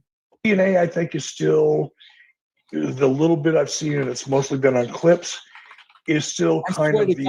I'm just waiting for Eric to say, am I interrupting something? He should. I can't believe he's not, because if he should be able to hear all that. It's absolutely blatant, man. I don't give a fuck what anybody says. This was Sapp's way of like trolling Bischoff, you know? And it's not even funny, because if it was, it would have been funny, because this is like the sassy girl way. I'll just and not really pay attention. No, dude. It would have been funny if you like had questions lined up that were so just out of left field and shit like that. But instead, he can't really challenge Bischoff on anything Bischoff's got to say. So he's just going to do this like, I'm just typing. I'm just Googling. I'm just fact checking what you're saying. Like, what could he possibly be typing into his chat? More interested in chat than Bischoff? I just don't get it. If we can hear it, he can hear the typing. Old production format from, you know, probably 15, 20 years ago. It's not bad. Wow, man. He's not even conscious of it, bro. He's not even conscious of it. To have somebody come on your show that they're giving you their time. It's just such passive aggressive bullshit, man. It's really, really cringe. And if he paid him, then that's a double L on Sapp's part, dude. 100%. If he paid him to do that, what did you get from that? Shitty content where Bischoff's repeating the same shit we've heard him say a million times, while you look like an unprofessional asshole, not even a funny troll. If Sapp trolled him cleverly, I'd fucking laugh at it. You guys know I'd give it its due. But that wasn't even like a funny troll. That was just stupid. It was just disrespectful. It was passive aggressive bullshit, which is that's just pussy shit. You know, time out of his day to do this interview for Sean. Yeah. And to disrespect him, you can't wait to do whatever the fuck you're doing until the interview's over. That here's Eric talking, looking at you talking, and you're scratching his dick, whatever, like this. I cannot believe the unprofessionalism of these people just gets worse and worse. Yeah, that's pretty fucking bad. I got to be honest. And we've seen it now multiple times too. Go listen to any interview. I pointed it out too when I was like, man, I ain't even going to hate on Sapp like that, man. Fuck it. He's too crazy. It just ain't even worth it, like, to deal with the level of fucking psychoticness. And then we watched that Kenny Omega interview and I'm like, man, is this guy just not it? Does he not give a shit about what Kenny's telling him? Kenny just said, I might not even need to be in AEW anymore. And he's just like, cool. Fucking, I got laundry, laundry in the dryer. It's like he's not even there. And he was doing that to Tony too. It's like, come on, man. So, yeah, I'm not going to call him out on fucking sources or gossip. He may be the best at that, right? But definitely, like, if that was you trying to funnily troll, it didn't work out really in your favor. No, I'm not a professional. I sell dick pills and pube trimmers on a podcast. Oh, I'm sorry. I didn't hear that. Well, what was that? And you can say, are you a professional? No, I'm not a professional. I sell dick pills and pube trimmers on a podcast. Oh, that explains No, it. I'm not I cover wrestling gossip. And you can say, oh, okay. So that makes sense. Yeah, better just order lunch. Well, fucking talking to Bischoff there. It makes sense. So Neckbeard's post, a cult of lunatics. So here's FTR follow the revolution. This is more than just a logo. This is my passion. This is more than just a logo. This is my preference. This is more than just a logo. This is my brand. This is more than just a logo. This is my 3 letters. This is more than just a logo. This is my first choice. This is more than just a logo. This is my favorite, man. This is more than just a logo. This makes me elite. Hashtag I'm with AEW. AEW, all elite wrestling. Hashtag this is great. Time cop. Fuck, man. This shit's crazy. Look at this, dude. I'm with AEW. Right on. Elbu says Logan Paul is indescribably off-putting. Neckbeards goes pot calling the kettle. Yeah! Woo! Here's ringside news again melting down. I'm not going to cover every single one, but he goes, listen to this. This is crazy. Now, I put this in Sickos because it's like, dude, fuck off. Just don't even go there. But ringside news goes, I'm confused why any female in AEW would support a Chris Jericho cruise after Eddie Guerrero's daughter got graped with a grape, like wine, but like not, on these things. And then tagged Thunder Rosa. Whoa, dude. Lay off the alcohol, Steve. AEW Defender goes, Ricky Saints. Ricky is officially owned by WWE. If he ever leaves, that name and the money opportunities it brings can't go with him. He should have taken more time to negotiate his contract. WWE smelled weakness and jumped on it. Holy shit, bro. Ricky, he called you weak. Did you hear that, bro? So there was this whole fucking thing with Brad Shepard, okay? And Seahawk. All right. Now, Seahawk works. He's like the wrestling writer for Ariel Helwani's new Yahoo Sports thing that he dropped. He's on his own. He's independent. He got Cam Hawkins or whatever, I believe that's his name, to write wrestling columns and stuff like that. And I guess him and Brad Shepard were like, let's box for charity. And then there was one of those like Sicko spaces, you know what I mean? I call them Sicko spaces on X, where they were all like, so fuck Brad Shepard, let's charity box and stuff. And the one thing that popped me, because I commented underneath, I was like, if y'all knew my Brad Shepard story, it would infuriate you guys. But there's some things, guys, I just don't bring to the show, all right? But me and Brad, I'm not the biggest fan of the dude myself, okay? Let's just be fucking honest. But I was reading some of the comments, and this guy's like, bro, can you even do a push-up? And then Brad goes, you tell me, but... And it's just an arm with a shitty tribal tat, like just an average dude's arm. Like, could have got it off Google real quick. Like, it's just, you just type in unarm on Google. Oh, that shit popped me so hard. But yeah, I don't know what he did. I guess he's like challenging people to fight. And the new thing is people like challenging people to fight and being on these spaces and being like, yeah, bro, I'll drive to your house and knock you out. And it's like, guys, this isn't about wrestling, A. B, if someone stubs their fucking toe, listen, I know I cut promos and I rip and I rhyme and I spit. And I'm a big dude. I could easily just be like, man, I fucking love that. That's dumb. That's low IQ. And also, if someone stubs a toe, they can just blame you for it. Be professional, you dumb fucks. You know, like they can just go, oh yeah, I hurt myself. I'll just phone the cops and sue this guy who's on the air saying he'll drive up to my house or I'll beat you up or on Twitter or whatever. You get, like, come on, man. You guys live in America. Aren't you smarter than that? You know, I don't even think in Canada people sue each other like that over little menial things like that. But in America, it happens every goddamn day. You got to use your fucking head a little bit when you're trying to be like, I'm this journalist guy and shit. You know, like, I don't know. Shit's just so cringe. That's why I have the Sicko segment. We got to wrap this up. How many more are I think we're almost at the top. No, we're not. There's so much. Just a couple more, okay? Then we'll move along, I promise. Couple more. We're going to clear this out a bit. Chip away at it, folks, as we do. One sicko at a time. So MJ from NJ. Today's edition of Pollock Becomes Meltzer is brought to you by KO Sammy, is going to be the main event of the show. So, yeah, here's Pollock and talking about how, you know, Sammy and KO, like, he doesn't understand it's the elimination show. Now, y'all were getting on me like, oh, you guys don't get why Sammy and KO's in Montreal. And I'm like, yeah, but is in Toronto. I'm like, yeah, but they're from Montreal. Like, Toronto and Montreal people hate each other. It is the hometown thing, and there will be that. There will be that pop. Trust me, people travel to the show.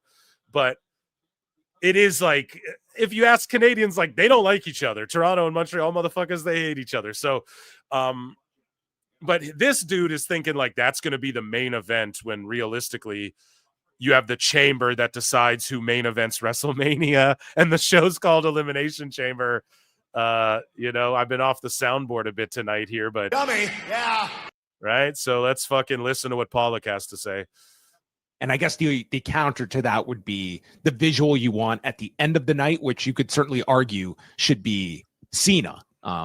But this is, to many people, this is going to be the main. Like he's saying, you could argue the visual at the end should be Cena in the chamber in Toronto.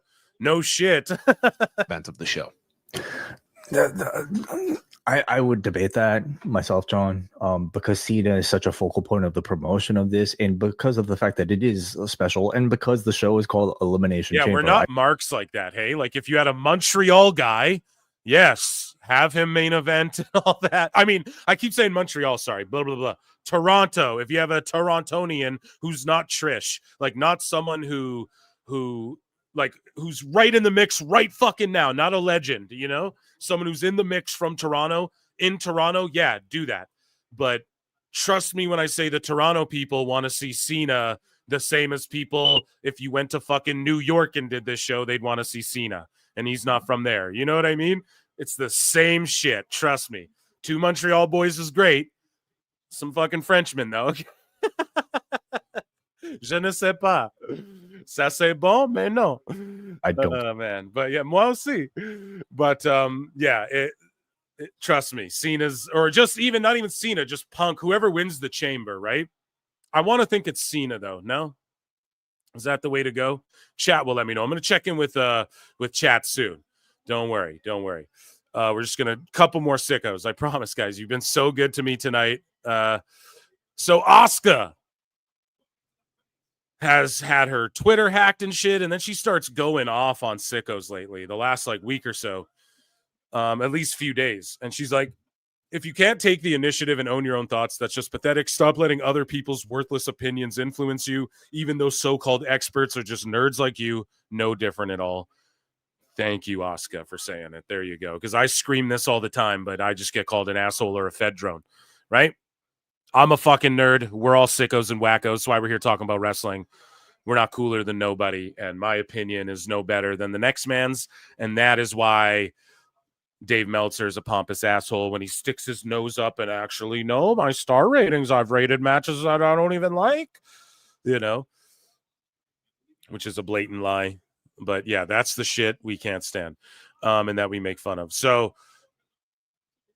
yeah, this guy, he's a raging weirdo. Oh yeah, look at this guy hating on PWT.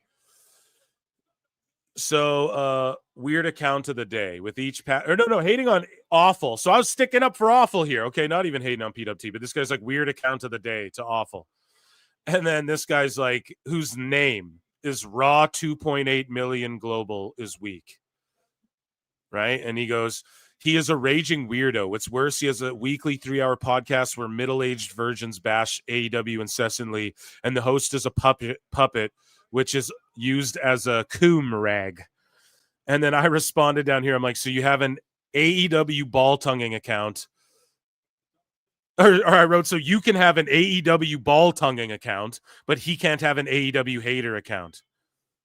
That's all. And then middle-aged versions, they're all fucking have wives and shit. I'm sure they don't like me stooging it, but they fuck, okay? You know what I'm saying? Oh, shit. And then, yeah, and then this guy, you go right on his page, the first thing, WWE is a joke. What's the first thing he's doing? Retweeting a WWE 2K25 giveaway, right? Jesus Christ, man. So belts by Dan. Oh, this guy made the sickos. Blue-haired anime barista says Roxanne is only champ because she's banging Shawn Michaels. Once she gets called up, she will have 3 matches and then get cut, and Shawn Michaels will move on to the next talent. I don't know where people come up with these theories, okay? Here. One more here. Belts by Dan. So, Belts by Dan says, for years, my most hated pet peeve wrestling buzz phrase was ruthless aggression. Hearing fans use the term PLE is about to replace it. And then I was like, my pet peeve is people hating on the term PLE, LOL. They aren't pay-per-views anymore, so do we just not evolve and use improper terminology? And then Belts by Dan goes, PLE is WWE made-up term. It does not fit the entire industry. And then I go, neither does ruthless aggression. Then he goes, yeah, it's a terrible name. And I just go, right, you were alluding to WWE clearly. Nobody claimed either parts of your statement were blanket terms for across the entire wrestling business. I don't know anybody calling AEW or GCW shows PLEs other than me when I do it jokingly, but that's anecdotal and that doesn't really count. I do this thing. Okay, well, that doesn't really count, right? But yeah, and then theme of the show here, the last one.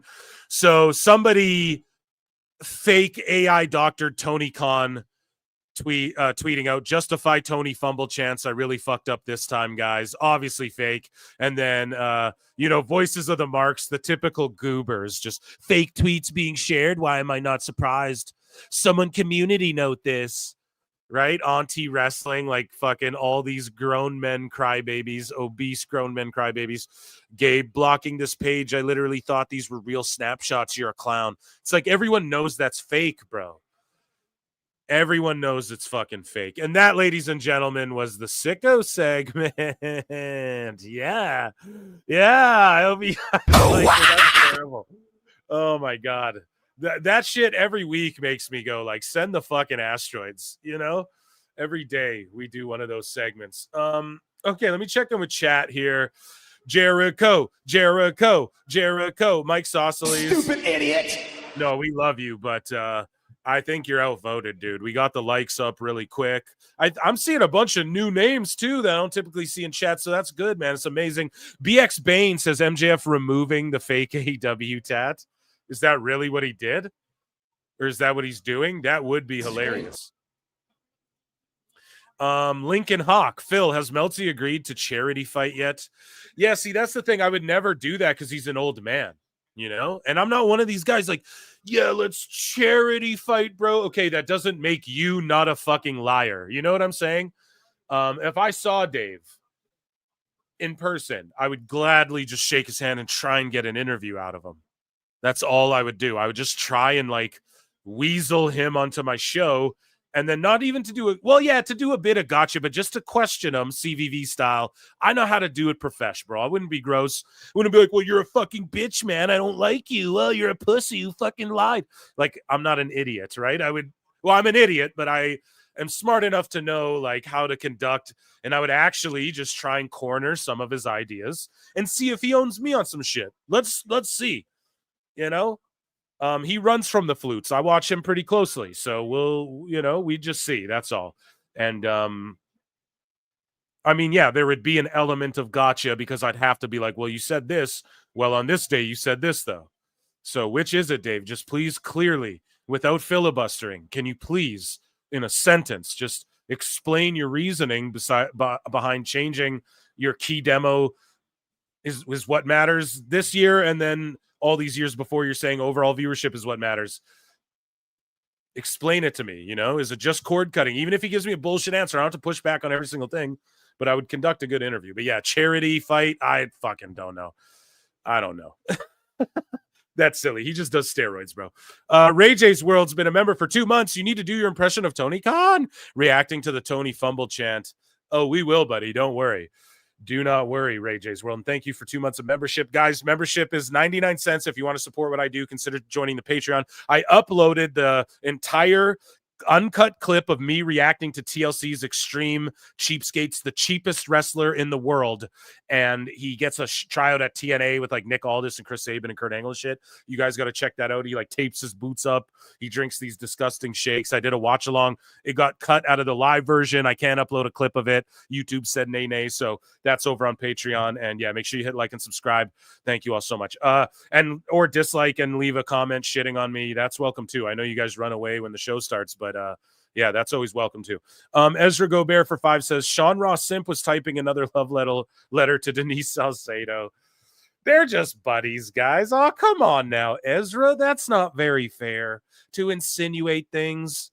You know, dude, who knows what he was doing? It was disrespect, and he thought he was trolling funnily, and it wasn't that. At least not in my opinion. Brady Mack. And like the trolling's funny. Like I love Conan. Okay. I love that dude. I really, really do. When the PWT universe was in the chat trolling him after his fucking Meltzer interview, and he had a 2-hour meltdown, I made fun of that and talked about it on this show for weeks, bro. It was one of the funniest things ever.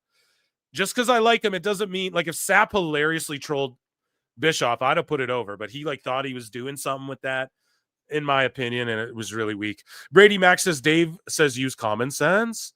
Use common sense. I study the NFL. I study actually restaurants too. I'm a restaurateur. You know.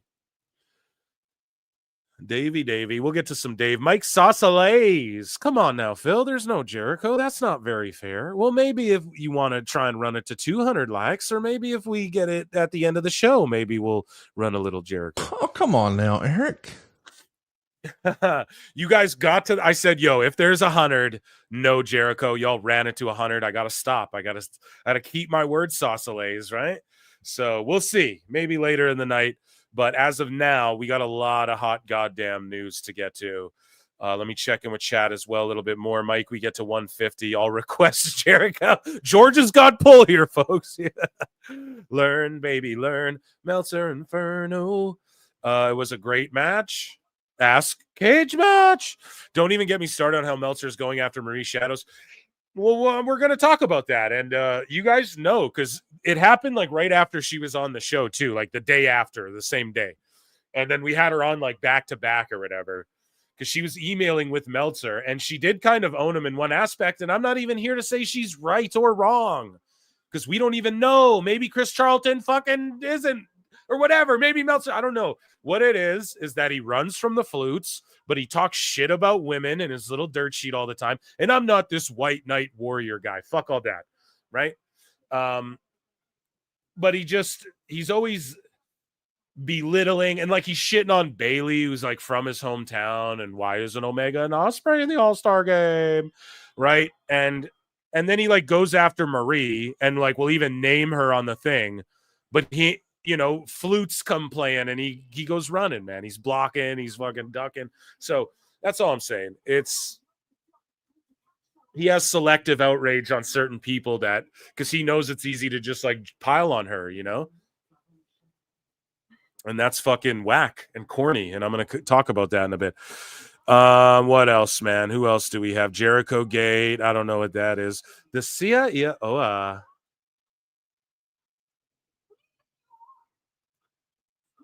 no way. Hold on. Mercedes Moné is on our TV on the best champion of all time of wrestling. I got a bit of a cold. Listen to Mia. Sia.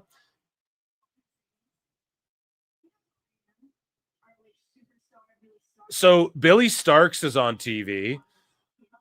And then we got Moné being chased around by this, I forget this girl's name. And Mercedes is chasing her around. And then Billy Starks is like, I'm ROH superstar Billy Starks. And then Moné accidentally dropped her TBS belt like it's Scooby-Doo. And this girl picked it up and is going to take off with it. And then Moné is going to end up wrestling Billy Starks down the line and beating her. A girl that should be like the one to eventually dethrone Moné down the line because she's young and you're trying to build her up and she gets over. At least the Outrunners are coming out. We're going to get into I'm the best at wrestling. And even when the impression's not on point because of my cold. And God, I hate the cold. You know what they say. Sometimes in life, you got to be a hoe.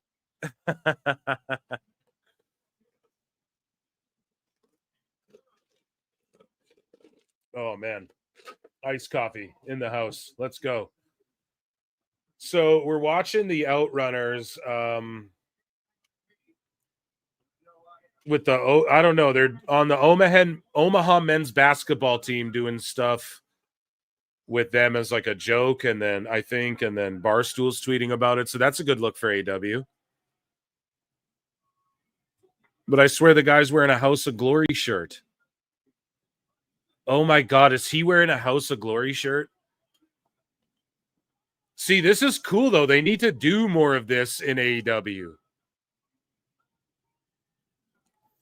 Okay, here guys, see this? Oh, like something really good in AEW. So what they're doing, sorry, I know I'm not explaining it. The Outrunners come out, and then it shows how they linked up with the Omaha men's college basketball team, and we're telling them like, oh, you can do this and that, da-da-da-da-da. And then they were highlighting it like it was on social media. Now, I think the one Outrunner was wearing a Hog Wrestling shirt, though, which is a bad look. But, yeah, dude, that was good. Like, that's the WWE stuff you need to steal.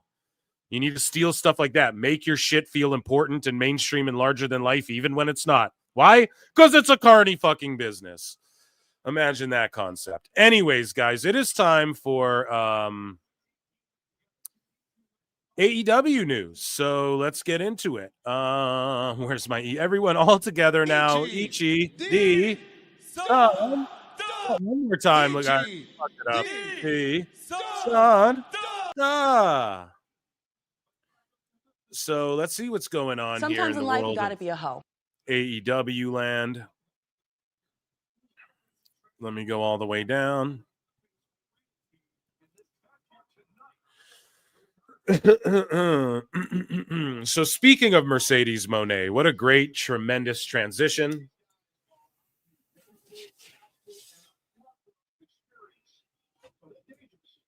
Let's go to Ringside News, these psychopaths. Let's share this tab instead. You guys come on this journey with me here. Mercedes Moné calls out male wrestlers for blocking women's opportunities. So Moné's goal is to create, this is per Ringside News, right? They say Moné's goal is to create more chances for women and continue breaking barriers. She has made history many times, including being the first woman to main event a pay-per-view and the first African-American woman to main event WrestleMania. She wants to inspire others by showing that if she can do it, so can they. She believes women should be among the highest paid athletes and get the same recognition as men. Yeah, it's just such a weird battle to pick when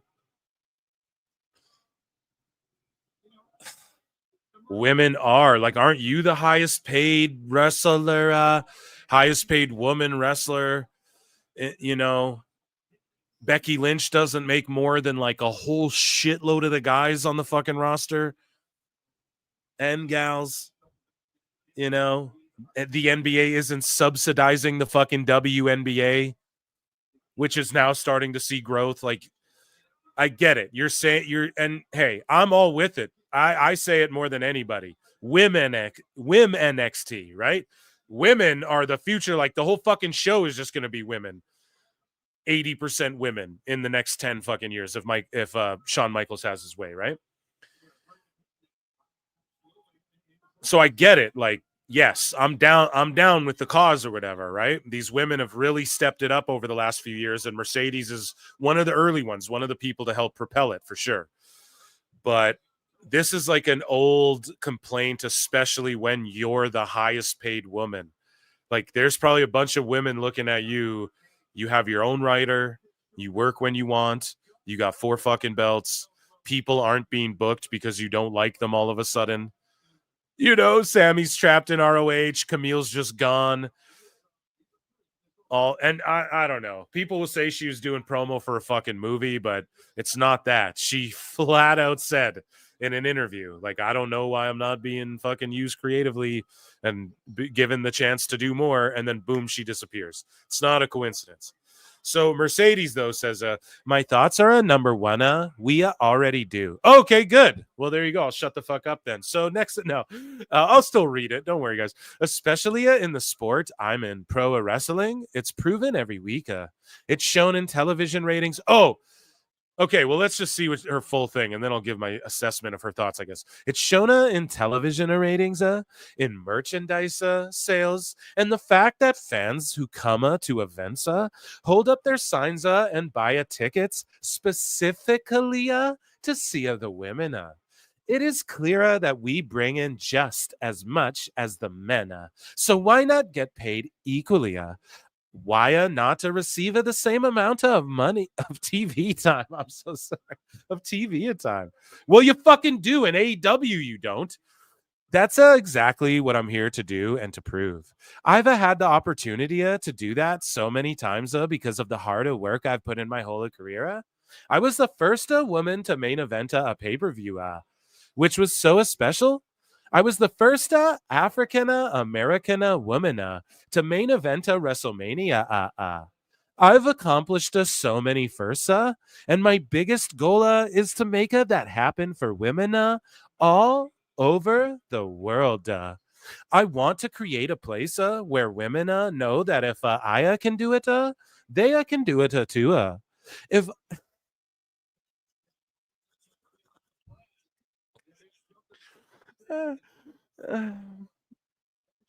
I can accomplish my dreams, I'm sorry, guys. They can accomplish theirs. If I can main event, so can they. If I can be the highest paid woman in the sport, then so can others. That's what I want for women in pro wrestling and for women's sports globally. So there you go, man. Moné goes on to trash men. I can't wait. So she says, these are men. That's the biggest roadblock. Dude, this is such like a 10-year-old thing, man. If you look the shit up, women are out earning men in America. They own more property than them and shit. And it's been that way in Canada for a while as far as out earning like 30 and up or some shit. It's been like that forever. So, man, all I'm telling you guys, dude, that this is some old ass shit to be talking about when you're making the most money. She's making more money than like 90% of the people in AEW, bro.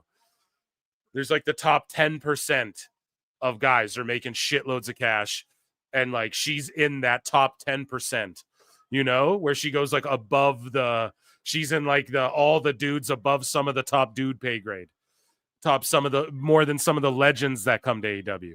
And she's saying this shit, blaming dudes. That's kind of crazy. That's the biggest roadblock. We prove ourselves all the time, but the consistency isn't there. So basically she's saying Tony Khan doesn't book women fucking good, and I'm here to prove that he needs to book women more and better. That's what she's saying, because NXT's half or more women and their storylines, and Raw and SmackDown are loaded with women in their storylines.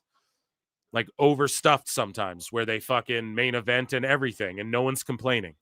Okay? 2 title matches in one night we had on the last Raw for the women, where they cooked. No one's complaining. Anyways, don't let them be better than us. We need to take that chance back. Yeah, maybe with all the 50-year-olds you're working with in AEW, they used to say that shit, but I don't know. Seems like everyone's pretty chill in NXT, bro. It's about showing them that it's okay to give us the same respect and opportunities, and not let them take that away, or take them away, rather. I'm sorry, I'm eating. It needs to be consistent, not just a one-time thing. It shouldn't be, okay, you can main event this month, but next year, it's about us again. So she goes on to say, yes, it's the male wrestlers not wanting to give up their screen time, and also the people in the back. Society is so used to keeping women at a lower level, but we can't lower ourselves anymore. How are you, dude? Women are so empowered nowadays. I don't even know, right? Like, we got ladies just straight like turning 20 doing OF, you know, and just people don't even bat an eyelash anymore. I don't know how much more dudes aren't holding women back right now. You know, I don't mean to be this red pill. Oh shit, last time it was aliens, now we're gonna red pill everyone. No, I'm fucking joking. That shit's cringe too, that section of YouTube, trust me. But what I'm saying is, like, you guys get it, right? I don't know, how is that a thing that she's talking about, especially with your ass bragging about, oh, I'm making the I almost did Tony Khan for something. I'm making the most of money I've ever made. Shut the fuck up. Remember she was saying that before in a video? So that's all I'm saying, dude. It's weird to be taking this angle when a man just paid you the most money you've ever made ever because of the star that some other men made you into, no? Or the women that worked with you along the way, your cohorts too. I'm not just saying it's all men, but I'm saying, like, you work together, right? You drew them money. They helped cultivate you into a star. You're seeing it now with the women's locker room. Here's the thing. She got out of there when Vince was there. So she's used to, like, get over here, Sasha. Come on my plane, pal. And she's like, Vince, we agreed I was not going to do that. Oh, yeah. Is that written in paper somewhere? Well, about that, I'm renegotiating. You're in a tag team with me. She's like, I'm fucking out of here. I would be too. No, but for real, yeah, I don't know. It's up to us, women, to claim our spot and keep it. Yeah, no, true that. True that, it is. You know, that's what the message should be right from the jump street, not like blaming everyone else. You know, it's very victimish mentality when she's the furthest thing from a victim in any of this, you know, like in any of this. She walked out of the company, didn't get fucking sued, didn't get breached a contract, didn't nothing, nada. Just walked out and became one of the highest paid pro wrestlers on planet of Earth. That's, you know what I mean? I'd fucking count my blessings and I would just say, look, I'm going to show women how to get to how to do what I did and blah, blah, blah, blah, blah. Anyways, Jonesy 84 for 5 says, well, she collects belts from women in every company AEW touches. Sure, Jan. You just want to feel superior. What a nut. She's so annoying. Hey, you know what they say, Jones. Sometimes in life, you got to be a hoe. Her words, bro. But yeah, dude, she's on one, man, lately. Don't you think, Jonesy? Thank you for the super chat. Yeah, and I'm watching Dynamite, by the way. I'm just not, there's been really nothing. I mean, Keith and Ospreay went hard in the paint, I guess, but I mean, that's just every fucking week, every time. More can be done. Mercedes Moné wants to be a coach or producer after her in-a-ring career. She'd be probably good at that, maybe, on one of those reality shows like LFG season 12. It's fucking Moné. That'd be cool. I'm here for it, Eric. So official Taz says, I know fans like to compare wrestlers in AEW and WWE the past several years. I know as fans that's fun to do. I get that. But please recognize it's an unfair comparison. It's two completely different organizations with different goals creatively, with differing visions. Guys, you are comparing dogs and cats, and most of you don't even realize that. No, I realize it, bro. When we point this shit out, we get called Fed fans who don't actually like real pro wrestling. That's the problem, Taz. It's the culture that a bunch of toxic fucking people, then you reinforce it with dumb shit like this. And thank you for admitting it. You're comparing indie Fed with like a major league sports Fed. And thank you for just admitting that. But when I say it, though, I'm an e-drone, apparently. So that's where the fucking disconnect and the tribalism and the warring and the sicko wars and Phil Mark's bookmarks come into play, right? And the butting of the heads. That's where that all comes into play. It's where that fucking impasse happens where it's like, oh, you actually just don't know wrestling. And it's like, well, no. Well, wrestling's about drawing money. Oh, so McDonald's is the best. Well, no one said that. We're talking about wrestling, right? So that's exactly, Taz. Thank you. But only some people are allowed to say that and others are not. Otherwise, you get fucking attacked. So Neckbeard's comments, weren't you the one who called WWE sloppy shop? So, I mean, it's your boss who wants to be a challenger brand and compare market share. So what's exactly the goal of AEW? Exactly. It's TV ratings and market share. And Tony Khan yelling about, we're at war, so don't tell me we're not. Because they filed it in court Friday Night SmackDown. Right? He's fucking sitting there saying, we're the challenger brand of the market share. Harvey Weinstein. And then it's like, yo, you're comparing dogs and cats. Okay, but your boss isn't doing that. And Meltzer's not doing that. And Jericho's not doing it. Everyone's not doing that, though. And then when we try and point out what you're saying, we're just e-drones who don't like wrestling and have never seen real wrestling in our lives. Right? So Taz fucking up here. Collision ratings, 421,000. A 0.12 in the key demo. Now, this talk is cringe, but this is the episode after the Grand Slam scam. I'm going to give them credit here. That's like an extra, 50 to 71,000. Like if we're saying 350s, their average. Okay. Let's say I'm going to give AEW credit, 421K. So that's a bit of a bounce back, I would say. Maybe did they garner some of the AEW All-Star people? Or is this because everybody's been saying, hey, man, Dynamite or like AEW's been putting on some decent shows? I'm going to give them credit. That's like their ratings from a year or so ago, you know? So, okay, what happened? Was there nothing on TV? What's up? You know? I'll give them some credit there. Okay. And I mean, Collision's been putting on some good shows lately, you know? So we give them their due. But yeah, I mean, I'm not sitting here going, that's the best rating ever. But if they slowly here's the thing. If AEW slowly trending up 1,000 people every week, if it slowly trends up 5,000 people every week over the next 2 years, but I can point to, well, look, man, every week they're going up 5K. I'll blow that and go, look, guys, it's swaying. I'll be the one to point it out. Trust me. Okay, so I'm pointing this out. This is like, okay, how'd they get that extra like 70K than they've been getting? Obviously wasn't the Max numbers because we don't know those, but we know that they're nothing, man. Max is absolving their fucking sports shit or whatever. They might get rid of it from and not do any sports because it ain't drawn, folks. And Meltzer's trying to sit there and fucking tell us, oh, it could be 30,000. It's more than 30. We know it's more than 1%. No, we don't know this other than you. Like, Meltzer polled his followers and then fucking goes, well, we know it's this many people who watch on, right? He has everyone blocked. Like, it doesn't even make goddamn any sense whatsoever. And we're going to get into that later. But Dave's just making shit up that we have no proof of. And if Dave has proof of it, show us the proof. And then we'll all shut up. But he can't because he's talking out his ass.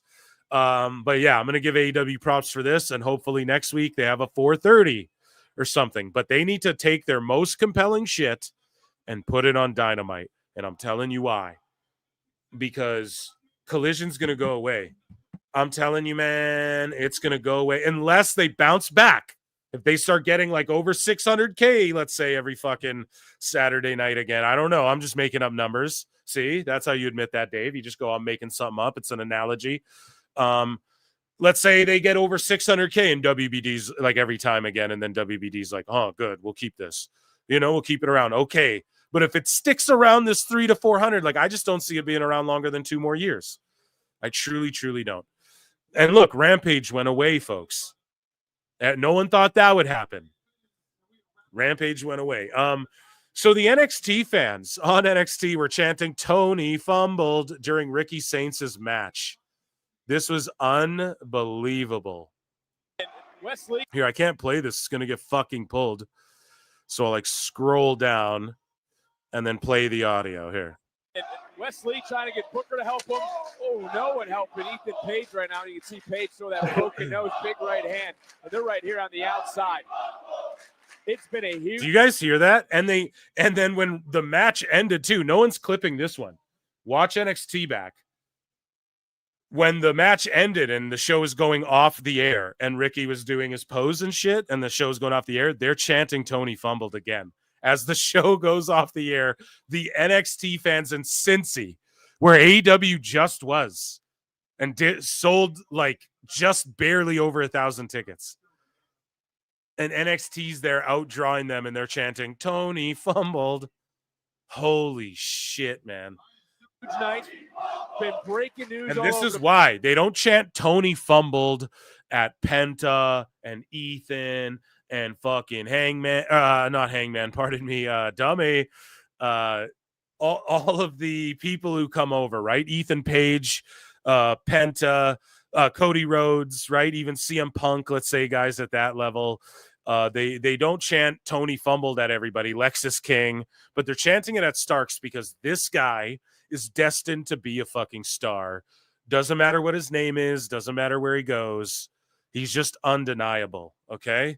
And Ricky Sharks, doesn't fucking matter what his name is. It doesn't matter what your name is, right? He's a star no matter what. And that's why they're chanting Tony fumbled, because this one, letting Ethan Page go and then having Shawn Michaels do magic with him isn't even like a fumble, or it is a fumble when you're like, damn, look what he could do. It is sort of a fumble. Like, you obviously can't tap into potential or you can't develop talent good. But at the same time, it's like no one fully expected that from him. Like that's a shock. Even Lexus King just totally reinventing himself and going, okay, fresh start, new name. Like I have to get an asshole haircut, an asshole beard, and just completely do this new thing and shit on my family name and stuff. And,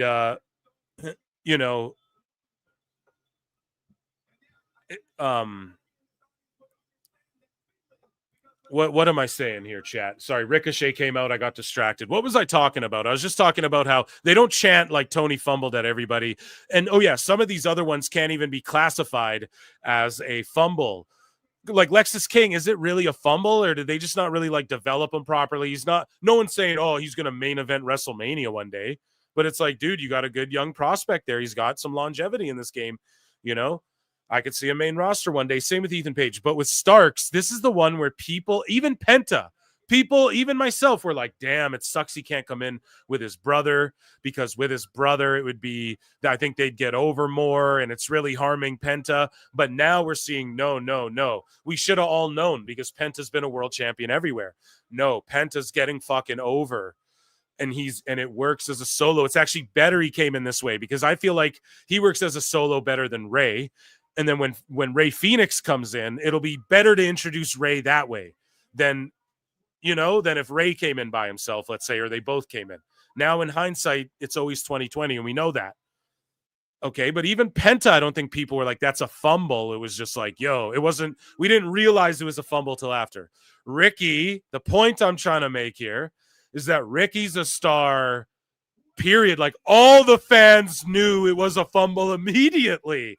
When NWA let him go, it was like, that's a fumble for NWA. You fumbled LA Knight and fucking Ricky, Not that you fumbled them, but they got outbid, right? And their access is limited to how far they can push these guys, obviously, in NWA. But if you were a fan of it, then you're like, damn, Ricky 2's in AEW. Hopefully they push Ricky. Day one AEW fans know what I'm talking about. Ricky's that fucking dude. When he left NWA, everyone in WWE was hoping he'd go to NXT as well. Anybody who was up on NWA at the time. So, yeah, man, Ricky is a guy that everybody knew. Like, anywhere he goes, if you just use him correctly, he's going to be a fucking star. And it's a testament to, do you know how to use people correctly? Because this is a guy with God-given charisma, with a great look, who can cut great promos, who works great in the ring, and is like well above his years and experience level. And even at NXT, like, he just knew where to be and where his camera was and all that shit. Well, it's because AEW. Yeah, sure. Okay, whatever. It's totally different when you get in that, when the bright lights are on in WWE and shit. But yeah, he's a guy that everybody knows is a fumble. That's why this happened, right? That's why they don't chant it at Lexus King. We never knew Lexus King would be this good. We didn't know Ethan Page would be this good. Who knew Penta would get over the way he did and be like one of the biggest fumbles? Holy shit, you have like a new La Parka guy on your hands. What the fuck? This is amazing. Totally botched that, but like this one we all knew. How could this is like fucking up Wardlow? Oh wait, Tony did that too, right? It's like fucking up Wardlow. Ricky Stark's like, how do you fuck that up? It's like LA Knight. Yeah, even Vince. Yeah. Even Vince.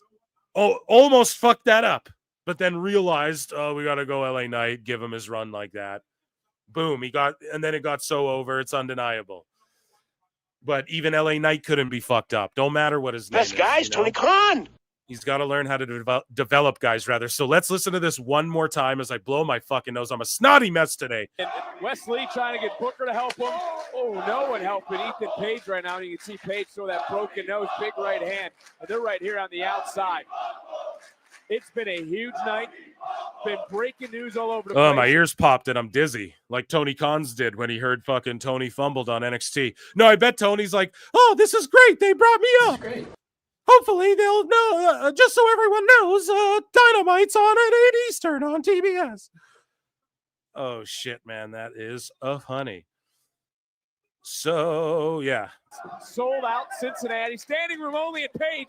They chanted it at the end of the show, too, which was hilarious. So, speaking of Tony's, AEW Collision ratings down from last week. Up from recent numbers. So it's down from last week, but up from some recent numbers. But WWE Raw, the fucking Dave does a whole report on doing fake math, trying to figure out fucking copying a Brandon Thurston report that ended up being wrong. That awful made him delete. Trying to prove that Netflix is fuddy-duddying the numbers. And then it just stooged that they released decreased numbers for weeks 1 through 4. Then week 5 they fluffed them up a bit.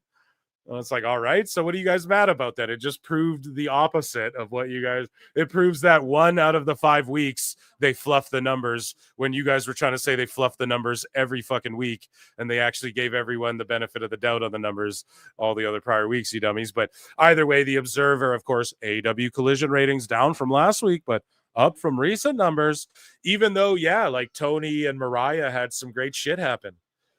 If you guys haven't, man, just go watch their YouTube. Lord knows their fucking YouTube needs help, man. Jesus. Machiavelli DTA posts this, and this is cringe to post with Triple H and Vince, and this is just what Moné was saying earlier. We read it all, and it's just cringe, like, I talked about it. Like we're the ones who made you, and that's why my love you'll never live without. I know you want me, baby. I can see you checking me out. But it's so dumb because it's like, bro, they made her so this isn't the men she's talking about, I don't think. You know, I think she means like some of the male talent backstage who were like, that's not gonna work for me, brother. But then a W for Machiavelli DTA, who posts that a month ago, SRS reported that AEW was among the top live sports events on Max. Today, WBD rather had a press release about their live sports events with no mention of AEW, yet mentioned ratings juggernauts such as cycling. What a surprise. SRS was making shit up again, and Meltzer, you fucking dummies. So there's more to this as well, because then it gets announced. So after Max is like, oh, we're praising all this shit, there's some other report from, you guys see it in the thumbnail, where they're saying like, oh, they might just like get rid of their Max Sports or whatever. They might send it off to something else, you know? So, I mean, yeah, let's just read this here. And then they're praising like cycling, bro. Cycling, and AEW is one of the top sports. They named 12 sports here, including cycling. AEW's not on the list.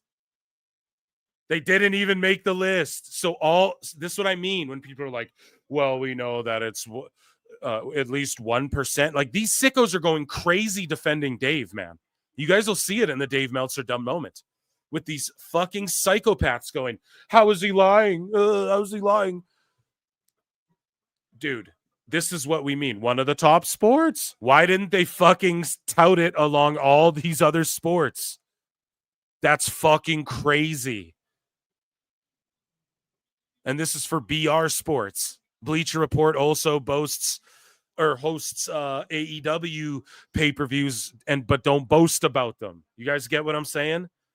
What the fuck, man? This just proves it. Like, it's not even one of the top viewed.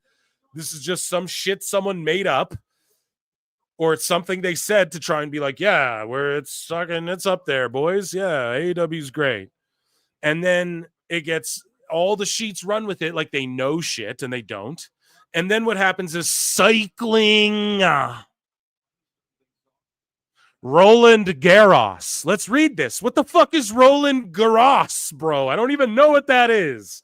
Rolling in the garage shit. Me too. Let's roll one up, chat. Perry Pack in Minecraft. But like, you know what I mean? What the fuck is going on with these people where AEW doesn't even get mentioned among any of the sports? Not even the top ones. None of them even get mentioned. I'm sorry. I can't get over this. So yeah, a month ago, SRS reported that AEW was among the top live sports events on Max. Today, WBD had a press about their live sports events with no mention of AEW. So Sapp says AEW has been among the top stream live sports events on Max since the deal started. People compare it to football. Why? Because dumb Dave went, well, NFL gets 30. So if it's among the top, then it's like 30. And I mean, if they do 30, great. If they do 40, great. If they do 50, great. What makes anyone think they're doing NFL numbers, though? These marks then hear Dave say this dumb fucking shit. He says this stupid shit. And then these fucking idiots go, well, if NFL does 30, it's like roughly around that if it's among the top. No, idiot. First off, let's say there's 3 sports on there and they say it's among the top, and AEW does 10, one does 25, and the other does 30. Still doesn't make it 30. Well, if they do even 1%, that's even more than they were doing on TV. No, their TV ratings have not changed whatsoever, unless you're counting the little increase that just happened on the fucking Collision, which I give them kudos for, but that was on TV. That wasn't on Max. So why would there be a little bump on TV? No one went to Max to watch it. No one's watching shit on Max in the first place. That's what these people don't fucking get. Everyone in the world, this is all MJ from NJ needs to do. I don't want him arguing with any more sickos. Just fucking, anytime anyone posts something dumb, MJ, you just post your fucking graph that shows that 1.3% of the market share stream Max or whatever compared to Netflix and YouTube. And then just look at that and then go, okay, look at AEW's YouTube numbers, look at the streamer they're on, try and tell me people are streaming this. Period. Just try and tell me. They're either watching it on YouTube or they're watching it on the fucking TV and their ratings haven't changed. I give them 10,000 people if they're lucky. Oh, you think only 0.01%? That's what someone said to me. You think 0.1% watch the show? Yes. Yes, I do. Yes. I believe if anybody switched from TV to Max, if there's like fucking, if it's like 30,000 people, I'll give them that. But it's like not even close to that, let alone 300,000 and shit. Like they try and tell us over 1 million. It's not even close. But anyways, let's read this thing before I fucking have a hernia. And beginning on March 30, BR Sports and CNN Max will no longer be available on, or wait, CNN Max here. Okay, yeah. So basic ads tier. Viewers who wish to retain access to sports and news can visit Max Help Center. Do you guys see this? They're getting rid of sports and news. Why? Because nobody watches CNN and all that garbage, right? It's just pure propaganda, whatever news. I'm not CNN, MSN, fucking all the newses, bro. Anything on TV is just bullshit, more or less, right? You just take it with a grain of salt, basically. And then like independent journalism and shit is more like what's thriving these days, right? Because people can just fact check shit in real time.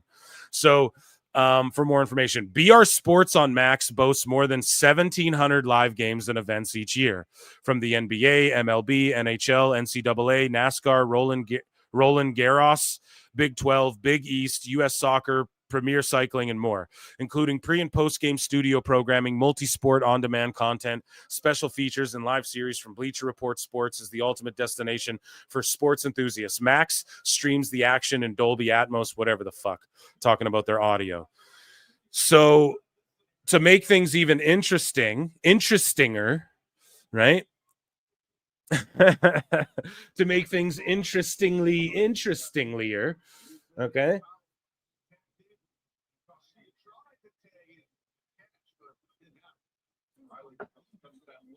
Just hydrating here. TV Grim Reaper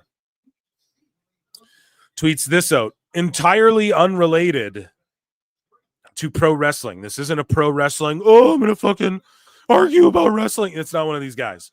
TV Grim Reaper. Quote tweets the Hollywood Reporter and says WBD realizes Max is already overpriced and abandons plan to charge more for sports. Instead, will remove sports from their lowest fucking tier. Which means what? Which means they're not pulling in people even in the lowest tier, their sports in general, let alone fucking AEW. Let alone, oh yeah, 30,000 people. 300,000 switched over. No. And that's the thing. These idiots want to act like, oh, if you don't, people who watch TV don't also have Netflix, but they have Max. Shut the fuck up. But anyways, Max pulls CNN and sports from ad tier and streaming pivot. Hollywood Reporter. CNN and sports from ad tier and streaming pivot. Now, why would you pull the sports and the news from the lowest tier? Because it's getting them absolutely no new subscribers and they're not retaining enough people for them to go to justify giving it away for free. So what are they doing? They're gouging their hardcores. So the people who really want the sports and the news from Max and really need that CNN, they're going to pay the fucking premium because it's supply and demand. So they realize there's less of these people, gouge them a bit more behind the second tier because we're not luring in enough basic people and we're not retaining enough basic tier people to justify having sports and news on our lowest shit. I hope your boy Phil explained that correctly and succinctly for you, chat, because I just went off on this and it's really needs to be like, I don't get tired of being fucking wrong. But sometimes I wish it was, man. It's like, fuck.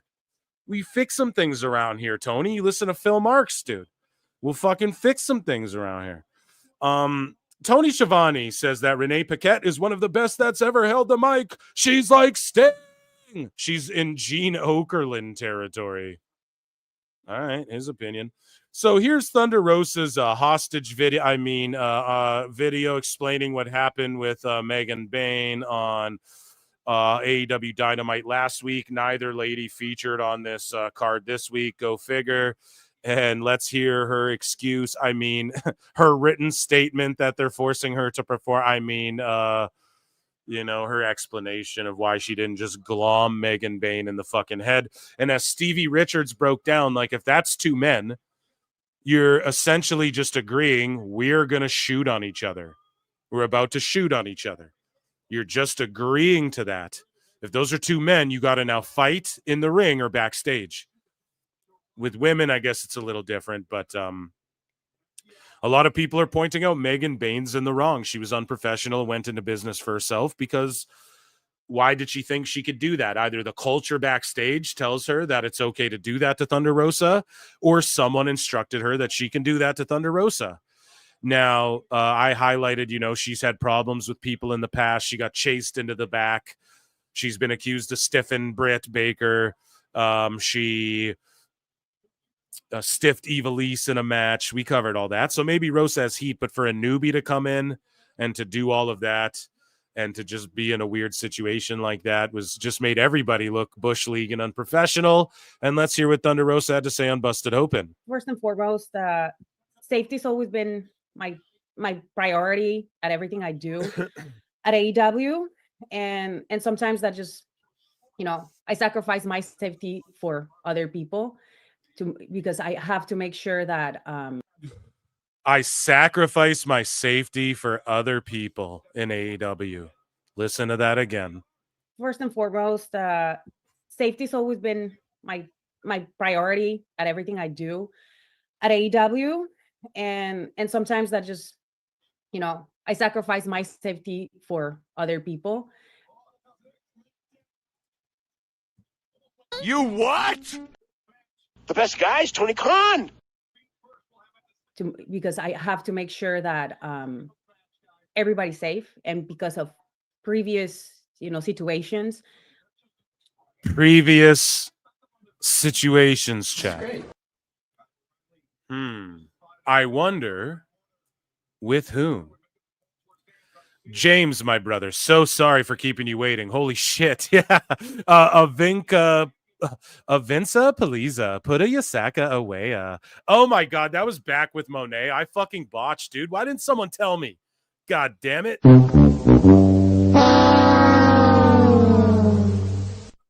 James, I love you, buddy, and you're in every fucking show I do. So stupid idiot. That one's for me. Appreciate you very, very, very much. For me, and that is always number one. So I think it is important for me to say that first. You guys saw what happened, and it's just from that I have learned so much, David. So what she's trying to say is I didn't glom her because I learned my last two times I can't glom people when they go into business for themselves. Do you guys want to know what I think this was? Can I give you my X-Files? No one's got this take. I'm telling you right now. No one's got this take whatsoever, okay? Thunder Rosa's gotten in trouble for this shit a couple times already and has been shelved when she was hurt and people thought she was being shelved, but then she wasn't hurt and was being shelved, etc. I think they set that up as like a test. Like Tony Khan thinks he's doing these little fucking tests, or someone set it up like, okay, yeah, you do this after, and then if Rosa just shoots on you, which Megan Bayne can handle herself, and Penelope's out there, and Statlander's there, laying on the ground for 30 minutes while this buffoonery goes on. And what I think is that they tested her to see if she gloms Megan Bayne, we can shelve her some more, because they want a reason to fucking not you. They want to make certain people look unfucking professional. They want Ricky Starks to look unprofessional. They want, CM Punk to look dangerous. They want Jade Cargill to, everyone talk shit about her. Penta, everybody, man. They just shit on anyone who leaves or wants to leave or supports people in the other company. And right now you can't support Ricky Starks. You can't do it, man. You can't fucking do it. And so she did it, and I think they were like, okay, if she just because she shot on Evilise, that caused problems. She doles out receipts to Britt Baker, that gets her chased in a bathroom where she has to hide or whatever. If I think they set that up. Like if she gloms Bane with the chair, then we can fire her or shelf her again or whatever we got to do. Because I just think that if you support Starks and Cody and fucking Punk, you're not allowed to be on TV in AEW. So much. The takeaways that I will have to say as a performer is always ask questions. Be sure of what you're doing in the segments. The segment didn't go the way that we wanted to, and it showed. And I honestly couldn't justify swinging the chair at the moment because, you know, it was not safe at the moment. And for me, that was like the first thing. Everything, you know, passed in my head, and that's the decision that I make. But again, she's tiptoeing, trying to be politically correct to save her job and not get buried again so bad. They know what the fuck they're doing, dude. I feel so bad for this woman. WWE, buy her out of her contract. Do the right fucking thing, man. Jesus, is this just sad? This is sad, bro. This is sad, man. I am extremely proud. And she feels bad, man. Look at her. I'm extremely proud. And she's made to be the victim. Or do you guys understand? She's victimized here, and she's not even claiming victim or playing the victim card for 1 second. So I'm not saying that. I'm saying they victimized her here, and she's out here going, I'm proud of myself. And, like I learned my lesson before, basically is what she's saying. That's crazy. This is the inhumane shit. Like, imagine being in a relationship, someone does this to you, boss, husband, wife, whatever the fuck. This is like sad, dude. The look on her face, and she's like, I'm proud of myself. I think they made me feel shame backstage after, even though I didn't glom this bitch when I should have, but, I'm proud that I didn't. They're clearly trying to get her to shoot on Busted Open. They're trying to get her to hit somebody in the ring again.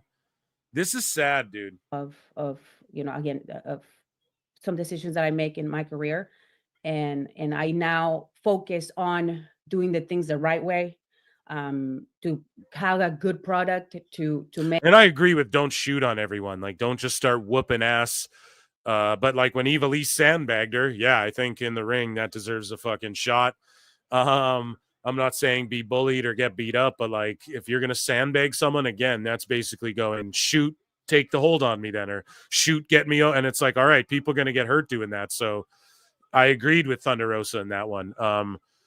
This Megan Bayne one, I'm surprised she didn't glom her. With the Brit thing, I don't even know. They had like hardcore matches. People say she stiffed her. I mean, that's all rumor that I guess the dirt sheet's confirmed, but I couldn't point to where either of them were doing give and takes or potatoes or anything, right? I couldn't point to a specific instance, but we've all heard the stories, right? So anyway, make AEW better every single time. I'm trying to make AEW better every single time. Holy fuck. In the ring, I have sacrificed my health. I bled for this company, and I'll continue to push myself. Because she wrote a statement. Look at her glasses. She's reading it off the phone. Oh my God. No. And I get it. She might have wanted to write her thoughts down. This is why she wrote her thoughts down.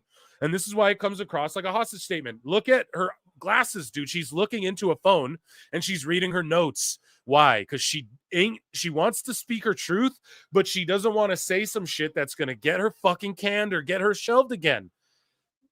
She wants to be on TV wrestling. Oh, what, you guys just don't want to work and achieve things in your life? Yeah, some people like also want to get paid while like achieving shit and doing hard work. Like, yes, some people want to earn their fucking scratch at the end of the day, bro. Feels better that way a lot of the times, right? That's why you got to big up all the fucking blue collar day-to-day people who do, all of us out there who do these fucking jobs or did them until they figured out their path or whatever the fuck, started their own business one day. Or maybe you're like, fuck it, I just want to bag groceries all day. My rent's covered. I got my weed. I got my fucking wrestling, I can chill and just do my thing. I got Netflix full, that's cool too. So what I'm saying is like, some people want to fucking, I've said it, like what keeps these fighters and shit from waking up every day and going after it?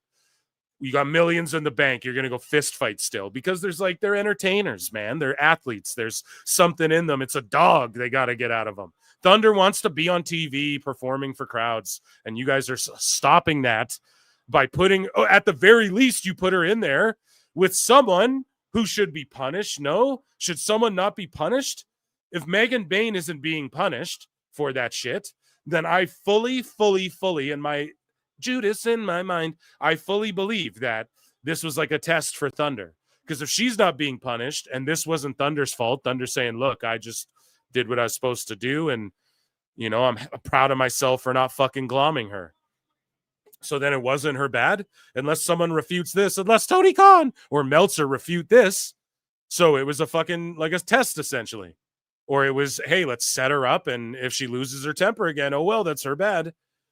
That's pretty fucking sad, man. Because I want to give the fans the best possible product while taking care of those who depend on me and also those who are in the ring with me. Because at the end of the day, that's what it's all about. I love professional wrestling. I love this. I'm not perfect, and I am going to strive to be better and to make the place that I work a better place and a positive place to work. Well, Lord knows you're one of the few trying.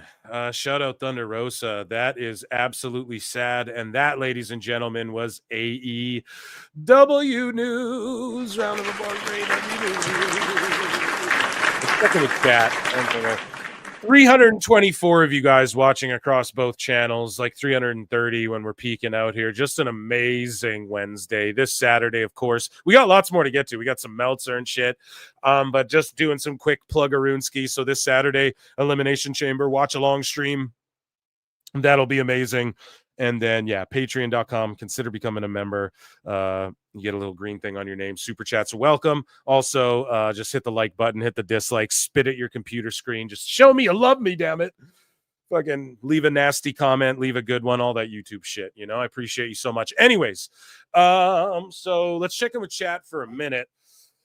And let's see here, because I just need a drink, right? I've been going and my ears are all plugged. One of my ears plugged because I got like sinus shit going on, and then the other one's not. And my equilibrium's all fucked up, man. I feel like Bandito after that drop kick. I'm all fucking wobbling around and shit. No. MJG in real time has a new post about Max. Okay, link incoming. So let's do that. We have another bit of, because we're breezing through it. I mean, we did every segment tonight, chat, including Sickos. And we're not even, we have half hour left of Dynamite. So let's do a little more Dynamite, hot, live, breaking news with Ref MJ from NJ.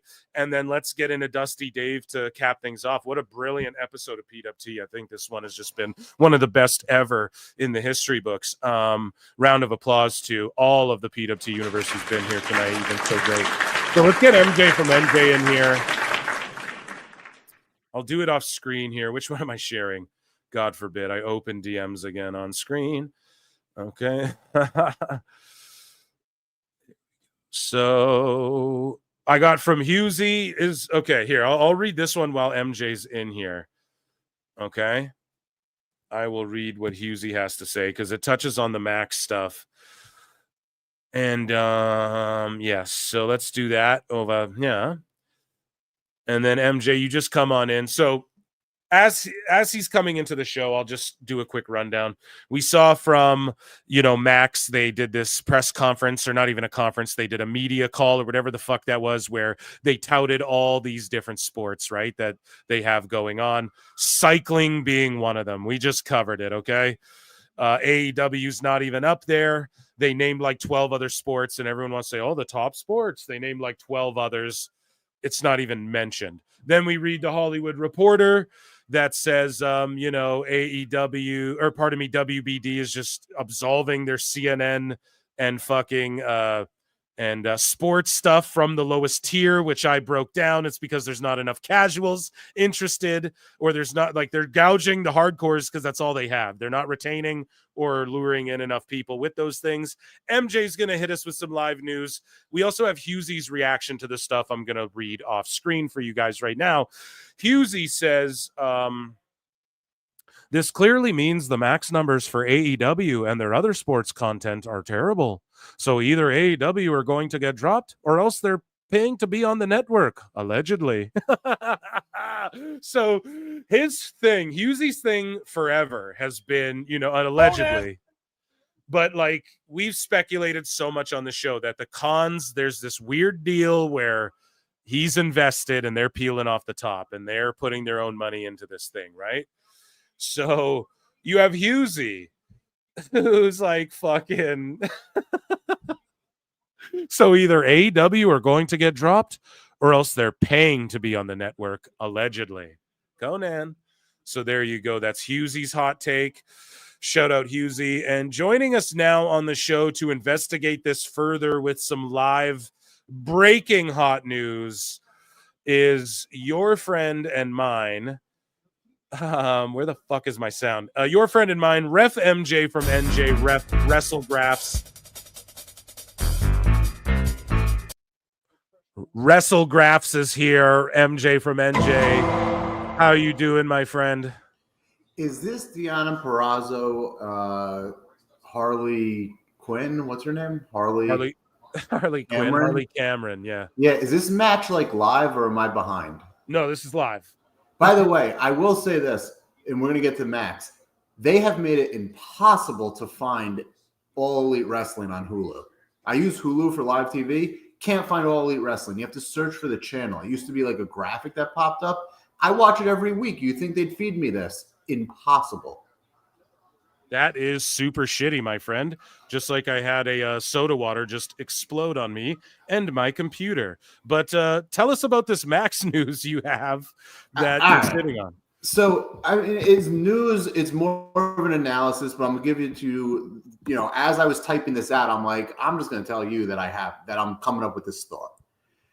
Max, Warner Brothers Discovery reports earnings tomorrow. That's why they preempted earnings with this news about their whole change of moving sports. Instead of they're going to do premium sports tier, they're going to move it into the ad. They're going to get rid of it on the ad tier. So essentially, they were going to create a third tier. The market had no appetite for that.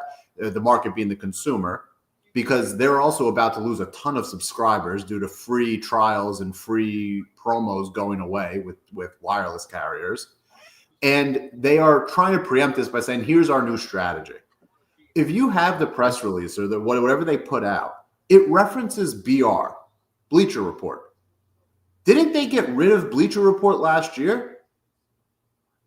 Wasn't that what AEW was on? Yeah, I know they were on it. Bleacher Report were, and I think they still are. Because I remember when everybody brought that up, like, oh, they're off Bleacher Report, and then I think they were like, no, they're still on it or something. If I'm not mistaken, I could be totally wrong about that shit. But so they were phasing out Bleacher Report because they were preparing to do this sports tier. Remember this whole like fabled AEW is going to have pay-per-views. Right, they had pay-per-views on. That's Bleacher what it Report. was. Yeah, it was going to be moved to Max. Well, it was going to be moved to Max because Max was planning on doing this whole sports tier where they would offer premium shows, premium live events. They'd offer. Nobody knows what the Warner Brothers is doing right now. Warner Brothers doesn't know what it's doing right now. If you go back to like a few months ago when they signed the AEW deal, they planned to have a joint venture. This thing called View. It was going to be with other ESPN. I think it was going to be with Disney. Maybe that got completely blown up in their face. It's coming clear that AEW Dynamite is not considered a sports property, which means like as far as value to the network, it's not generating the same carriage fees. So now that kind of is out there. Like, yeah, they kind of got really overpaid for what they're generating. And I have a question: like, is Warner Brothers going to now remove AEW from the ad tier? Because if quote unquote reporters who seem to know everything and have sources, I don't know, maybe in the mailroom, and more on that in a second, if they are saying that it's a top sport and it's not in the top 10 rankings because AEW is classified as a sport, well, it's not. So it's going away from the ad tier. So AEW is on the worst possible streamer with the worst possible television company at the moment. I mean, Paramount has better options than Warner Brothers does at the moment. And this house somehow has been spun into a web of like, this is great. Streaming is the future. Look, they're on streaming. Warner Brothers and Max, they're so invested. Like, they're on the worst fucking platform, pardon my language. Like, how did this lie become a thing? And we're going to find out tomorrow because I think Warner Brothers is going to get clobbered.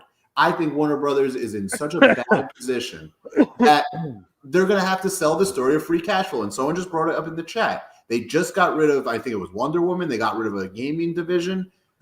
Yeah, They're they're have to keeping trim Rocksteady. Yeah. Well, whatever. This is for Phil Markso channel, but yeah, they're keeping Rocksteady. Their video games, comic books, movies, all that shit's fucking up. The only thing they're banking on is like 7 of these James Gunn superhero shits a year, and he's got it laid out like 2 live action movies, 2 animated series, 2 whatever the fucks, and 1 whatever that are all going to be connected each year. That's like what they're banking on. But yeah, it's not looking good for WBD overall, dude. So does it make sense then that, and let me not even go there because I don't want to get like speculative on it on like AEW's future, but getting like for WBD in Max, and the people can refute Nielsen all they want. Meanwhile, they regurgitate Nielsen numbers like it's their job. In some cases it is, but Nielsen reports the share streaming. We did this exercise the last time I was here, and Max is the worst. Tubi's better, Roku's better. Yep. Obviously, YouTube's better. Like AEW is stuck on the worst platform that doesn't have a vision, that isn't delivering pay-per-views for the consumers of AEW, and they're not doing it for anything else because obviously people don't want to pay up to use Max. They're about to lose tons of subscribers due to free trials running off. Like, how did it become a thing that people who are paid behind paywalls to give news, opinions, and analysis, that this is good for AEW? They're just either, well, we talked about it. If they're either getting paid, and if they're not, then they're fucking idiots, you know?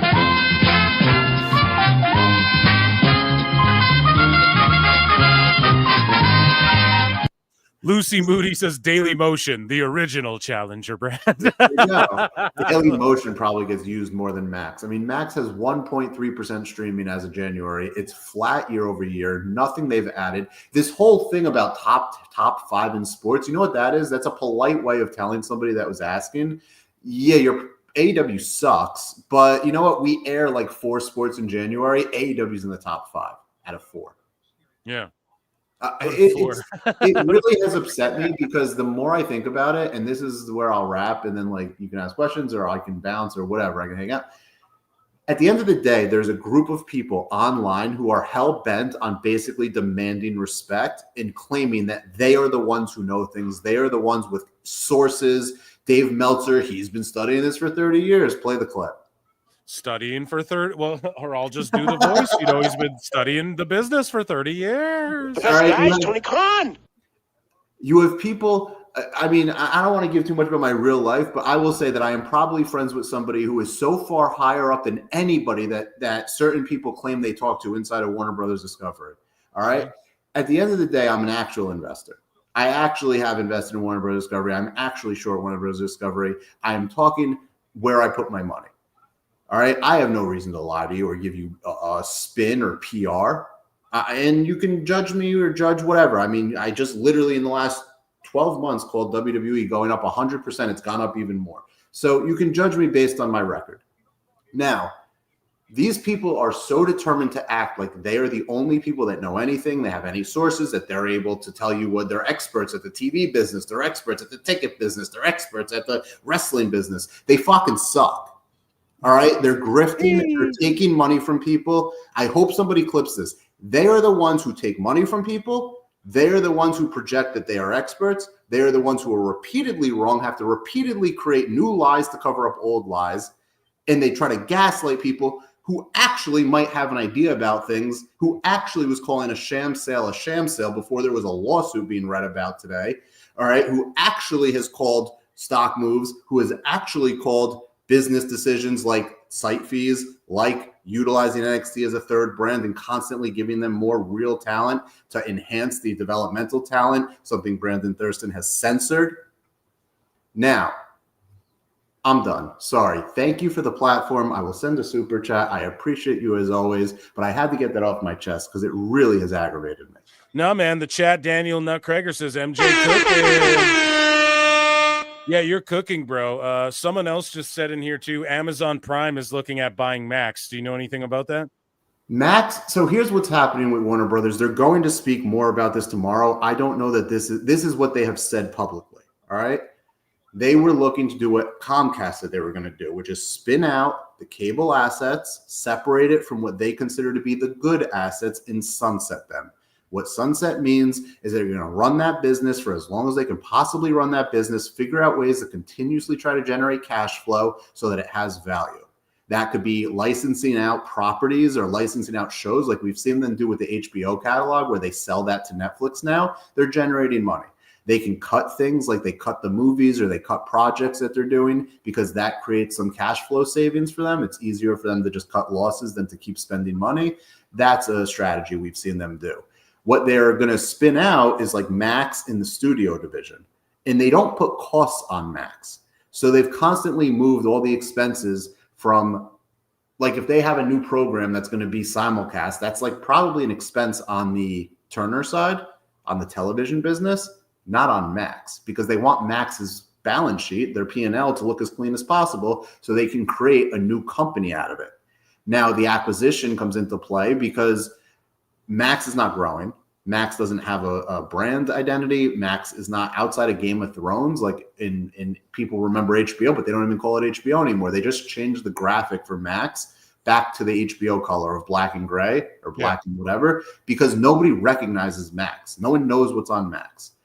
They might, so they can either do something with Max and they can merge it when they spin it out, or they can sell off and they can merge television assets, which I think was their goal, was like, hey, if we can partner up with these other people, we kind of have a business here with these other people and we can kind of like ride their coattails and like be part of something. Well, that blew up on them. So M&A has always been discussed. There's an idea that within the current administration in the U.S. that it'd be more favorable to M&A. It wasn't in the last one. Plus, Warner Brothers Discovery was created out of a merger of Warner Brothers and Discovery. So they had to wait a period of time before they could do anything. Sorry, I'm talking fast. I'm trying not to like bore everyone to death. Hopefully people are keeping up. Well, we hear what you're saying, but what were the cage match ratings, MJ? I mean, I just steal that one from Asuka. Was that not one of the greatest like days in Twitter in wrestling? Asuka going after cage match. It's too good, man. Okay, so this guy here, Creighton Rab, says Nexstar owns 75% of the CW, while CBS and WBD each own 12.5%. Is that true? I'm not sure. I know the CW went through several different iterations of ownership. I'm not sure who owns what anymore. I don't know that Paramount owns anything in the CW, but Paramount's going through their own kind of like also being sold. The funny thing is, if you went back a year, and like I keep up and I'm aware of all the stuff like in entertainment, in Hollywood, and all the kind of news about that stuff, which is by real people, not by like dopes online. Yeah. Selling dick pills and gossip. Sorry. Don't worry, we covered that earlier. We already played that clip. No, so like so Paramount a year ago was like a company in disarray and what was going to happen and could they sell it, and there's this whole thing with Sherry Redstone. Now Paramount's all of a sudden like people are optimistic about its future and no one has a clue what's going on with Max, or not Max, Warner Brothers or Max. Nexstar, I don't know who else is involved in the CW, but the CW has had change in ownership to the point where I'm willing to say that it won't shock me if WWE has an out to renegotiate NXT for a lot more money. That's just like tinfoil hat. I don't know anything. I'm just, speculating. Yeah, well, I don't know, man. This is an excellent breakdown. The chat's eating it up. And Dopes, a.k.a. Meltzer and Circe. Yep, absolutely.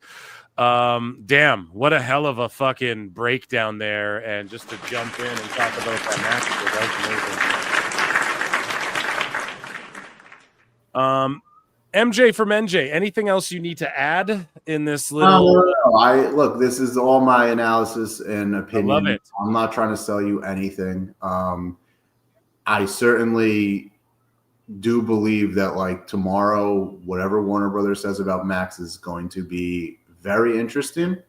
I think that in the months to come, Warner Brothers is going to, in the next like 12 to 24 months, Warner Brothers is going to look or be very different than whatever it is today, because based on what they were saying like a few months ago, it's already looking different. Yeah. So, if you like AEW, if you love AEW, if you want AEW to thrive, like you better hope they figure out ways to grow, because streaming on Max is not it. Period. That's it. Well, I'm just curious. Like tomorrow, I think there's going to be a lot of fucking meltdowns, man. It's going to be funny because if they don't, you're right. Tomorrow's going to be themselves into a shoot with this whole like Max in sports, like sports on. They work themselves into a shoot because here's the funny thing. And sorry, I'm long-winded here. No, but go ahead. These people constantly work themselves into a shoot. They think if they all say the same thing, and you see how fast they're quick to aggregate stuff, right? All of a sudden, it's like clockwork. Like something posts, they all aggregate it. Now all of a sudden, it becomes like gospel. And the reality is like when things play out, the truth ultimately reveals itself. So obviously, AEW is not that important to Warner Brothers' Max sports strategy. It's not mentioned. It wasn't part of upfronts.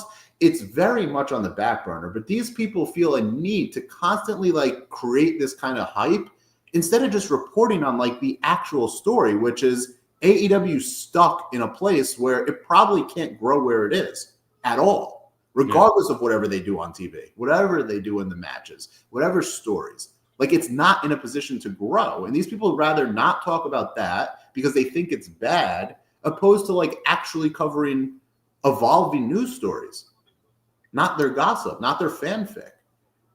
Well, I don't know about Warner Brothers, but MJ definitely did try to warn a brother. That's all I'll say, Tony. So I'll say, Tony, listen up, bro, right here. This motherfucker's trying to help, if anything.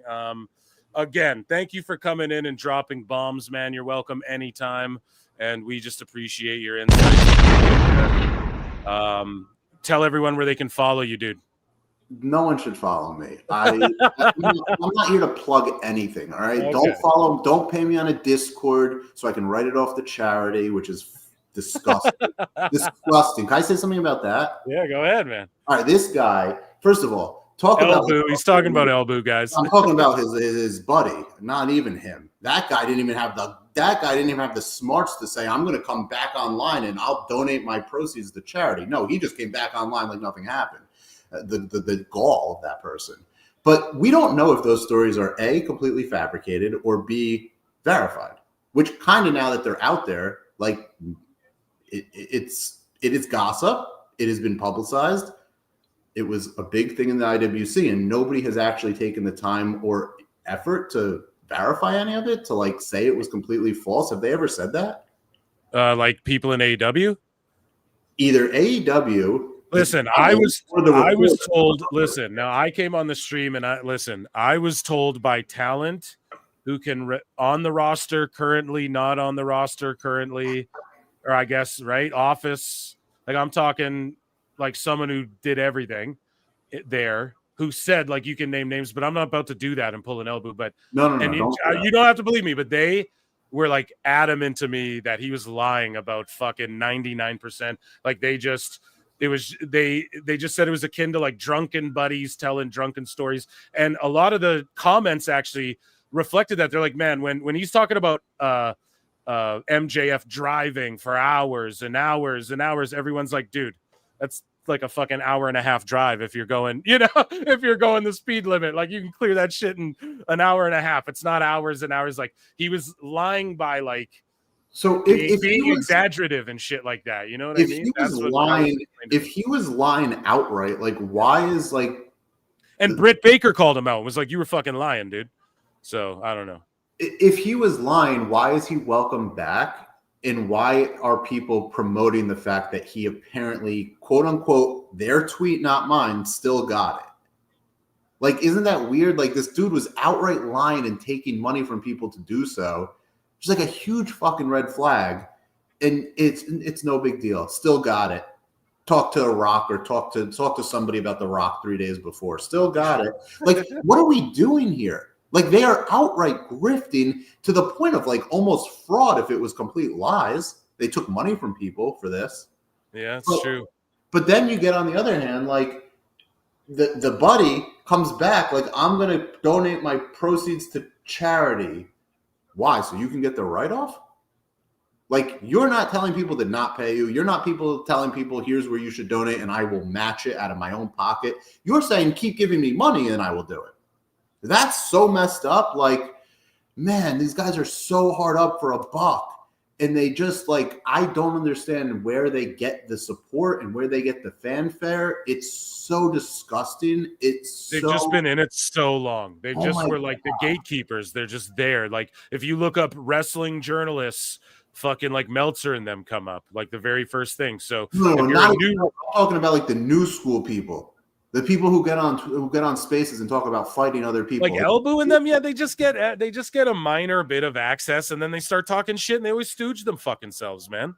That's the thing, you know. A wrestler, a company, somebody needs to shut it down, because I cannot tell you, in all of my years participating in message boards, chat rooms, online, internet wrestling discourse, this is the thing that is literally killing off interest in fandom, is this entire like polluted news media, we're the reporters, we're telling you what's happening bullshit. It is so bad for these companies. I mean, this is why WWE goes out of their way to dunk on them, because they know how it's useless. It's useless. You are not generating a single new fan. You are just making people like, what? And meanwhile, these guys make their tens of thousands of dollars, some of them probably more. Like, for what?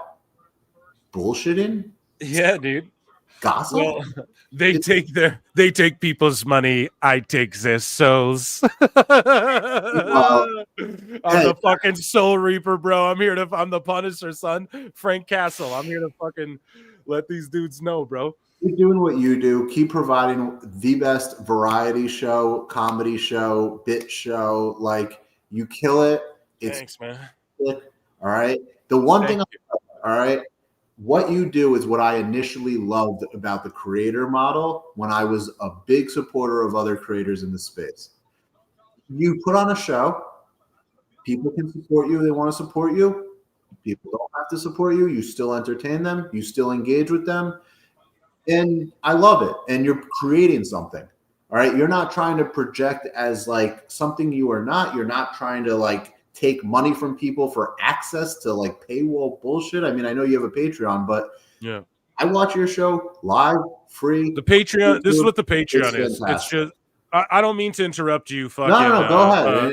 You know, really complimenting me so well, but the Patreon's just shit I can't do on YouTube because they'll fucking strike me. You know what I mean? So it's like, and it's the content. same thing. It's just over here. I'm over here now. Art.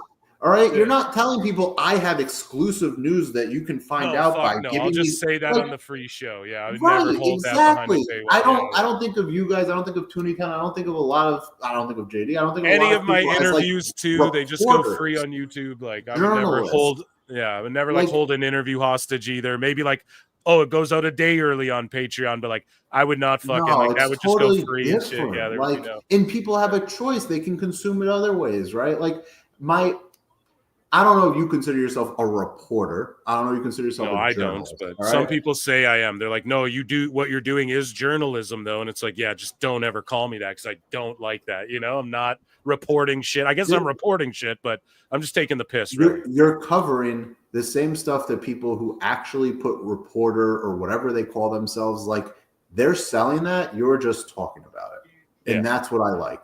All right. Well, the same way we get on spaces and do it, the same way we kind of kick the shit when we're just like replying to each other on X, like, and everyone does it. We are the media. All right. Everything that goes on, and this for all the listeners out there, everything that goes on in the internet, there are smarter people than who are charging money for stuff on the internet. They can quote unquote report. They can quote unquote give thoughts that end up being right or wrong or whatever. And we can have discussions and you triangulate the truth. We are the media. All right. Fuck these guys and their paywall bullshit grifts. Yeah, let's fucking go, dude. I'm feeling that. Let's go. Round of applause for MJ, who just fucking put it down, man. You know what's up, and thank you. I appreciate everything you do too, man. Open door. Anytime you want to hop on, just give me the shout, and especially when you got bombs like that, dude. Everyone, don't follow MJ from NJ at some X Error and WrestleGraphs. Thank you, MJ, for being on the show. I appreciate it. There you go, guys. An amazing appearance, wasn't it? That was great. That was great. Mic drop. Let me check in with chat here. Sorry, wife text. Hold on one second. Okay, we took care of that. Now on to, let's see, let's check in with chat here. Acknowledge MJ. Yeah, that was great shit. He came through. Jake, mic drop, exactly. PWT is the ombudsman of the wrestling journalists. Thank you. Let's see here. So when is Phil going to start an exclusive Discord to sell us all the dirt on Jose the assistant feed pigs? We DM, but he's just a cool guy, you know. He's not a stoogey motherfucker like in any way, you know, but he's not afraid to like talk to anybody and shit. He doesn't really, he's going to go do some shit with JD, you know. And me and Jose might do something maybe. And I don't want to fucking say we're gonna, but we're not really talking about it anymore, but we kind of talk a little bit. Phil should do stand up. Yeah, I've got bits, bro. How do you know I haven't? You know, Phil's killing it. Thank you so much, guys. Okay, you guys are killing it. Let's get into some WWE news because we didn't get into Federation news. I just remembered as well. So, ladies and gentlemen, I will hit the breaking news here. Give me 1 second. Where the fuck is it?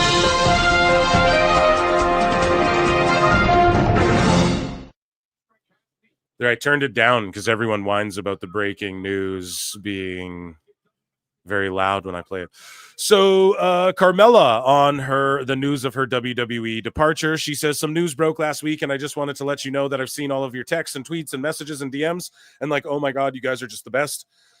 I'm so grateful for you and everything that you've been saying about Carmella and my career, and I'm so blessed. Thank you. I know there's a lot of questions and uncertainty around everything. I will be going on a podcast later this week, answering some of those questions and telling my side because I have a lot to say about the situation. So yeah, stay tuned, and I'll give you the details when I can, and I can't wait to fill you guys in.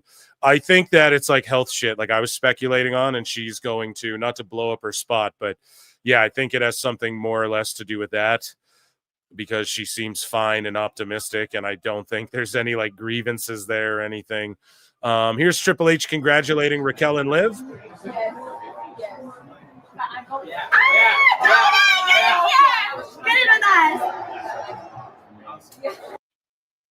Hell yeah. So they're just having a blast. That was crazy. That title switch was amazing. So here's Kevin Owens writing hilarious shit on his trading cards. Like, so he's signing it and going, I once ate soup. And then the bloodline aren't really related. I like several Shakira songs. Sami Zayn is vegan. So these Topps cards are all the rage right now. I'm thinking about getting into them. So WWE 2K developers don't like that AEW has won over them with including thumbtacks in their game. Well, they had glass in fucking theirs, no? I mean, who really gives a shit? But 2K says the thumbtacks, we've been talking about that for a while now, and I think once we crack the nut, that's the perfect opportunity to then go into, as you pointed out, getting scarring, bleeding on the back, the chest, the arms even. I think introducing that as a new weapon, obviously just like peanut butter and jelly, it coincides with bleeding on the bodies as opposed to just the face. So it is something that we are hoping to eventually get to sooner rather than later. So yeah, I would just say we hear you. And it's something that we want to do as well, especially just having thumbtacks in the AEW game. I know I worked on it, but it sticks in my craw that the AEW game has one over on us when it comes to the thumbtacks. I don't like that. We're going to make it right. So this guy who's working on the 2K game also worked on the AEW game and helped get them thumbtacks and shit. That's cool, I guess. I thought that they would be in 2K this year, but I guess they fumbled the bag. No.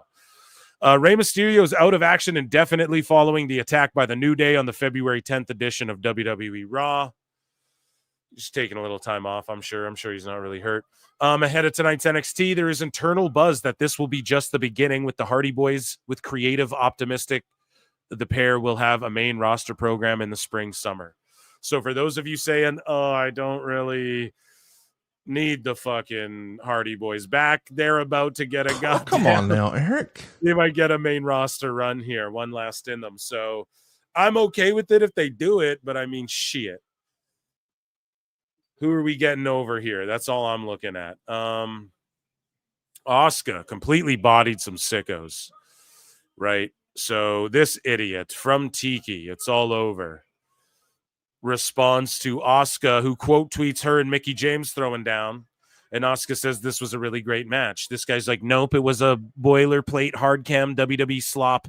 Real great women's wrestling is in Japan. Maybe if you work this match in Stardom, it could have been something special. And then posted cage match. You know what I'm saying? And Asuka responds and is like, do you really let worthless garbage reviews dictate your choices? Be it games or cars, reviews mean nothing. There's nothing more pathetic than surrendering your own judgment to someone else's opinion.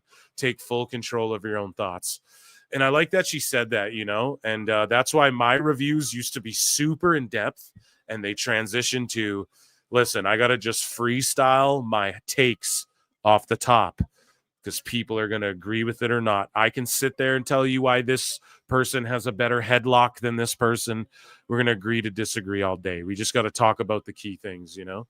I thought this was hilarious. So this is on the Up, Up, Down, Down channel. Here is AJ Styles completely raging and melting down after losing the Up, Up, Down, Down title tournament 2K22 to Seth Rollins. So here's a throwback, but this is circulating again.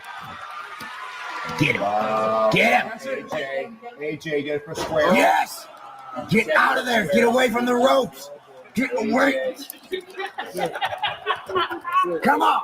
Come on. Oh, AJ, I think you're done.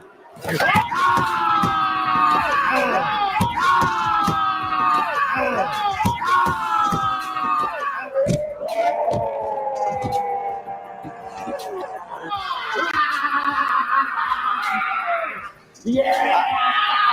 I was told this game was good. Yeah, After sucks egg. Freaking crap. I need to hydrate. How?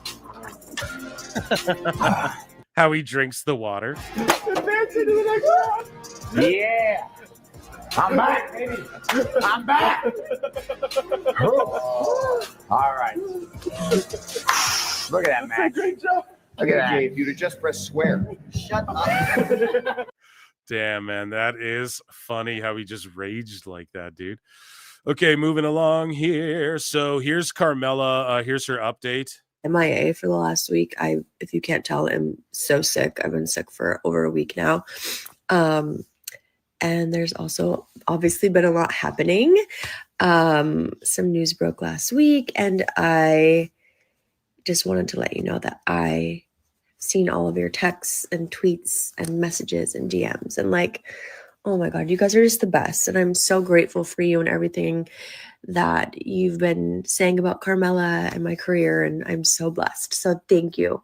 And I know there's a lot of questions, and I read the quote. Love you, Carmella. Hope you come back well. But I think she's fine. She's just like, yeah, it's my time's up. I'm just a mom now and shit. Just totally cool.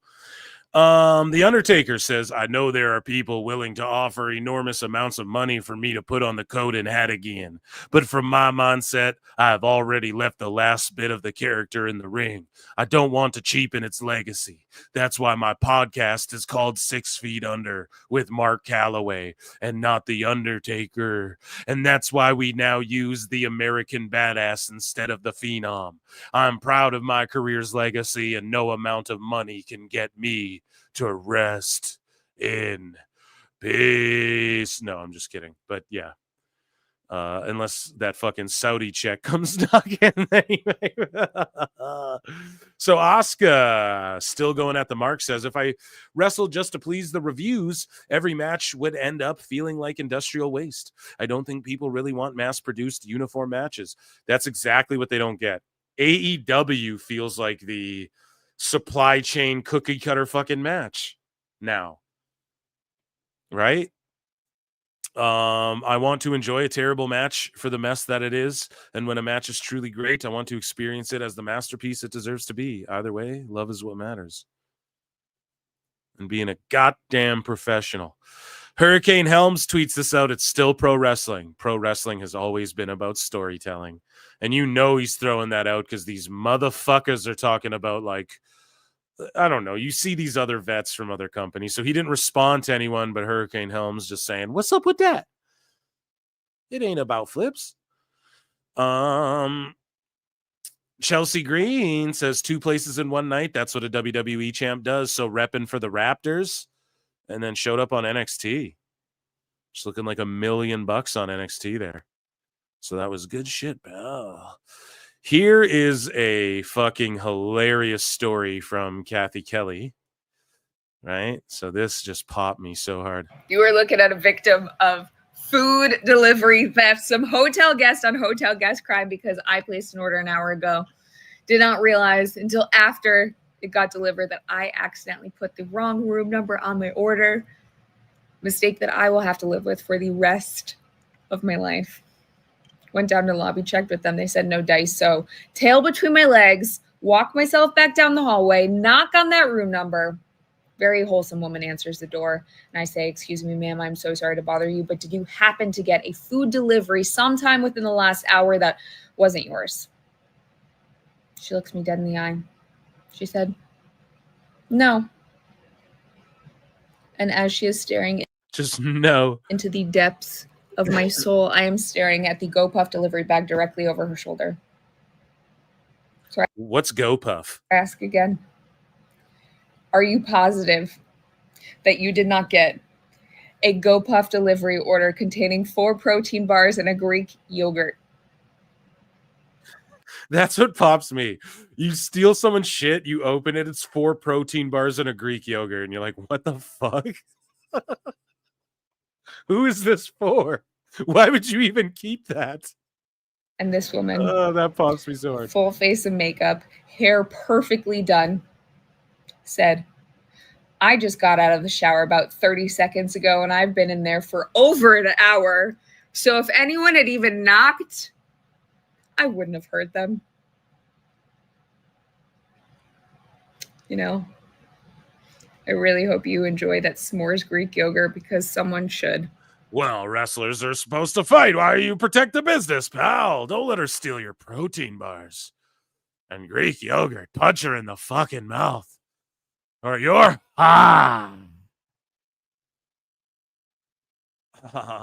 George Capture for 5 says, I did make a promise at 150 likes. If you want to play Jericho, let it be done. Oh, come on now, Eric. Top mod spoke. I mean, I don't know. I look and see it's not just me. So many others have stood where I stand. We are the young, so raise your hand. They call us problem child. We spent our lives on trial. We walk an endless mile. We are the youth gone wild. We stand and we won't fall. We're one and one for all. The writing's on the wall. We are the youth gone wild. Let me get wild. Yay!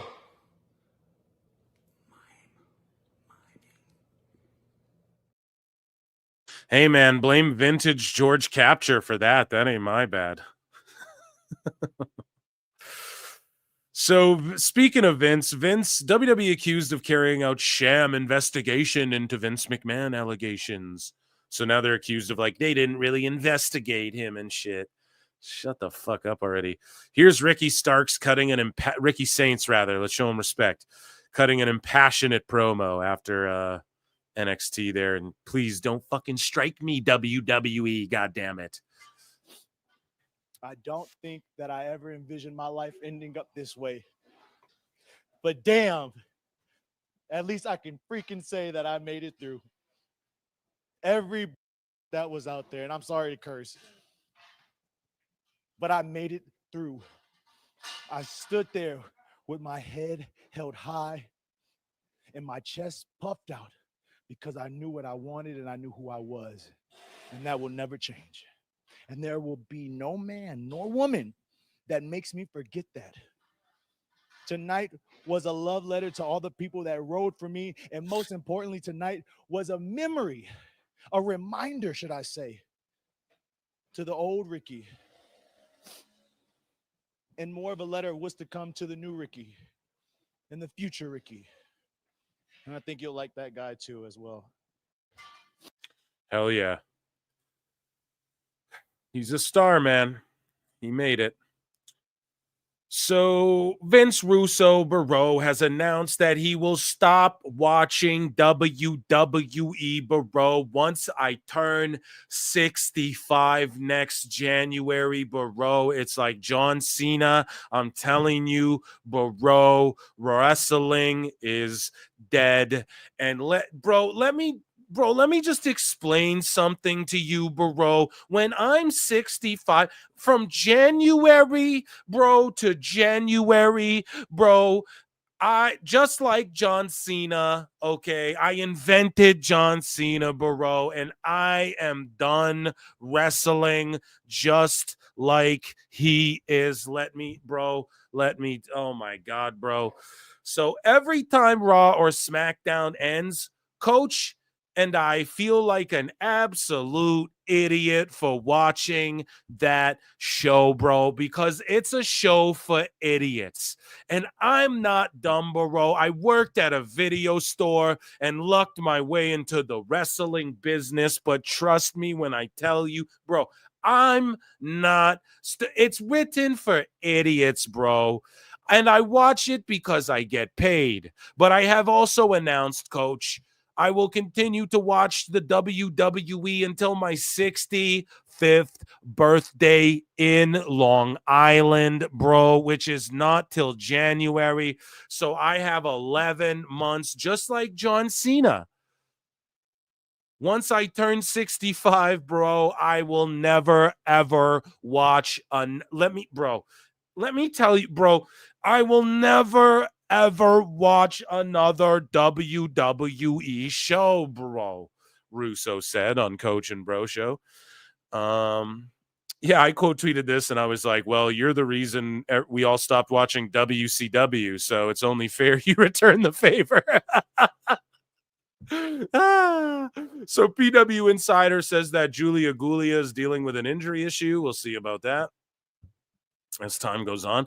Here's Rhea Ripley on Logan Paul's vlog, like talking about the person who came to her house, which this is just creepy as fuck, but they make it into a funny joke. I saw your tweet. Was it you at my house? No, I don't think so. People are just showing up. Yeah, so I saw on the ring on Valentine's Day, someone was at my door and I was watching it. This chick was there for like 15 minutes. It was a girl? Yeah, just like smiling into my camera, like the movie Smile, and I was like, oh no. It wasn't a Girl Scout selling Girl Scout cookies? No. Because you probably would have bought the Thin Mints, right? Yeah, they're my favorite. So good. What if someone like does want to deliver you mail? Like where should they? Performance center. Performance. So like right here, right now, wouldn't be good if we had like mail for you. What do you have for me? He's such a troll. I do have some mail for you. Just because you said not at the doorstep, so I just brought the mail here to work. Rhea mail. Attention, mommy. Bro, Michael, stop. Leave her the alone. No, look, bro, I can't, Michael. I'm doing God's work. It's my merch. It's my merch. Now you're gonna bring God into your troubles, bro. I love it. Stop. I appreciate it. Look, my dad is gonna love it. You don't want to keep it? I mean, maybe. I'll put it on the dog. all right? This is. That's pretty funny. Buddy Matthews beat the shit out of Logan Paul, buddy. He's hitting on your girl. No, I'm just kidding. WWE expecting to bring 3 PLEs to Saudi Arabia in 2026, one of them being the Royal Rumble, folks. And that was WWE.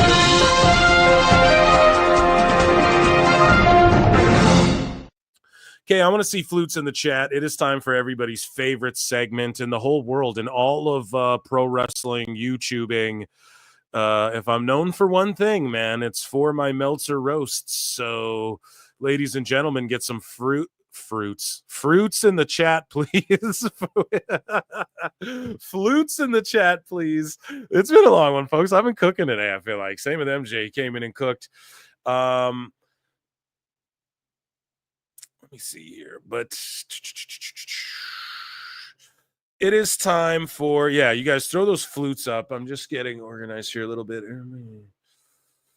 Yeah, so this is the funny one here. So, okay, they're all funny, but I mean, yeah, flutes in the chat. It is time for everybody's favorite segment, fruits and flutes in the chat. And it is time for get your grandma, someone says. Yes, flutes up, y'all. It is time for David.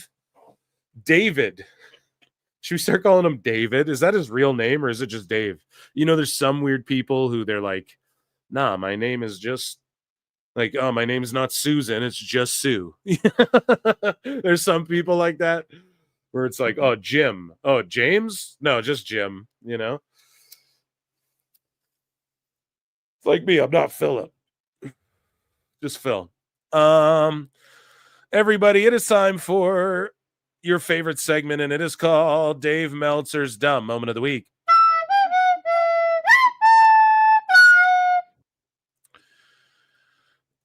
So Dave Meltzer responds to Vladimir Romanov, who says, how can something that is losing viewers and live crowds value?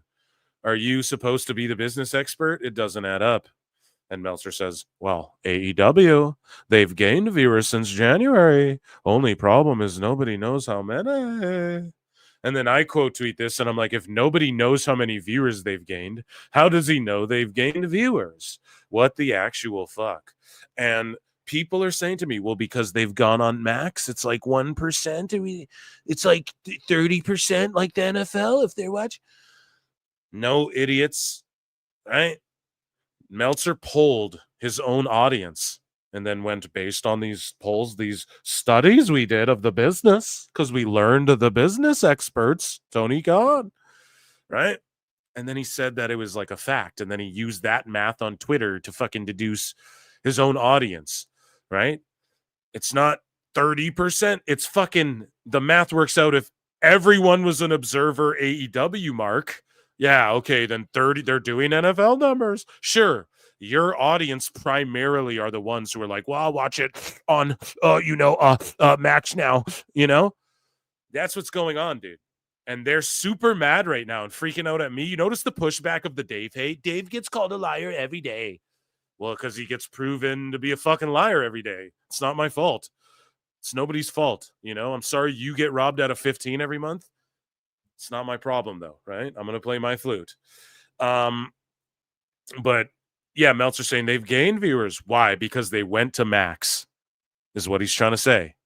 Or because of the NBA lead-in thing, is he trying to weasel that in? Going to Max doesn't automatically mean more viewers. In my opinion, the only people who watch it on Max are some people who didn't have access to it before, like on TBS, and that's a very, very small amount of people who are watching it. And then some of the people who watched on TBS, it's now easier for them to watch on Max. Not all of them at all whatsoever. Not 30,000, not 300,000, maybe 30K, maybe. I'll give you that. But it's not 30% increase and all this shit. It's none of that, okay? And for Dave to say they've gained viewers since January, only problem is nobody knows how many. Okay, so like, if a tree falls in the wood, if there's one tree in one wood, chat, okay? Would you hear? Would a woodchuck chuck if a Dave could chuck wood? You know what I'm saying? But you guys get what I'm saying, right? If a tree falls in the woods, it's so stupid. Had a long day. I've just been battling this cold. It's been like 2 weeks, guys. Like, goddamn, sleeping weird hours during the day and shit, trying to nap it off. Anyways, but yeah, dude, he is just completely talking shit here, and that's my point. Okay, let's say they did get an increase. Prove that somehow. Have Max, have WBD, have Tony Khan show us some shit. Prove it, because everything Netflix and WWE does proves it. Otherwise, you're just talking shit. It's all it is at the end of the fucking day. So people, here's Dave's lives again. We absolutely destroyed this. Cody Rhodes posted a video. Him and The Rock are toasting tequila. It says Louisiana SmackDown, February 21st. Also, Ari Emanuel pretty much stooged it on Pat McAfee. But he's friends with The Rock. So people go, well, no, he's just talking about John Cena, maybe. No, he's friends with The Rock. I don't think he's friends with John. I think Ari and The Rock are way closer because The Rock's tight with Dana White and shit, and Dana and Ari are really close. And Ari's, I think John Cena's like not as close with them as The Rock has Netflix deals. Cena doesn't necessarily. He's still kind of grinding his way through the Hollywood shit, you know, like he's not quite at The Rock's level. So I'm pretty sure that's not what it was. But okay, I'll give you, maybe he didn't allude, but no, he was alluding to The Rock. But anyways, we proved essentially, that The Rock, there was at least 3-4 weeks notice. Well, Dave doubles down. Dummy Dave doubles down and goes, I know that there's definitely people not happy with the way they had a game plan, and the game plan completely changed this last week. See, this is why everybody's so fucking stupid. Ready? Dummy. Yeah. Because this was the cope last year when The Rock showed up out of nowhere. But at the start of this year, as far as WWE years, right? So like Mania to Mania. So at the end of last year, the start of WWE's year, or like the end of last year, The Rock showed up out of nowhere, and it was such a change of plans, unexpected. And then The Rock comes back and is like, we have plans like going in the future, da-da-da-da-da-da-da. And then a year later, The Rock shows up, and they're trying to pretend like it's unexpected again. And like a year ago, they didn't lay out 2 plans. If The Rock's here, here's what we're going to do. If he's not here, here's what we're going to do. If he can wrestle, here's what we're going to do. If he can't, here's what we're going to do. So last year, he did genuinely show up out of nowhere, and we're all like, what the fuck? WWE years, right? This year now, he was there the year before, and then they laid out, he's there going forward, even all the dirt sheets while The Rock's on the board, and he's here going forward. Now we're supposed to believe again this year they don't know what the fuck they're doing, and they're just like throwing shit at the wall. They didn't have a plan a year ago this time, so The Rock didn't pull the same shit. Like at least a vague one. He wasn't coming back for WrestleMania season. Are you sure about that? Julia Gulia, I need that for the soundboard. John Cena going, are you sure about that?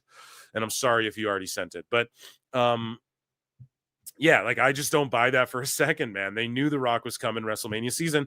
So he says, I guess we'll find out Saturday if they change from Cody versus Cena. And I don't know where he fits in. And so Dave just saying flat out it's Cody versus Cena and shit. So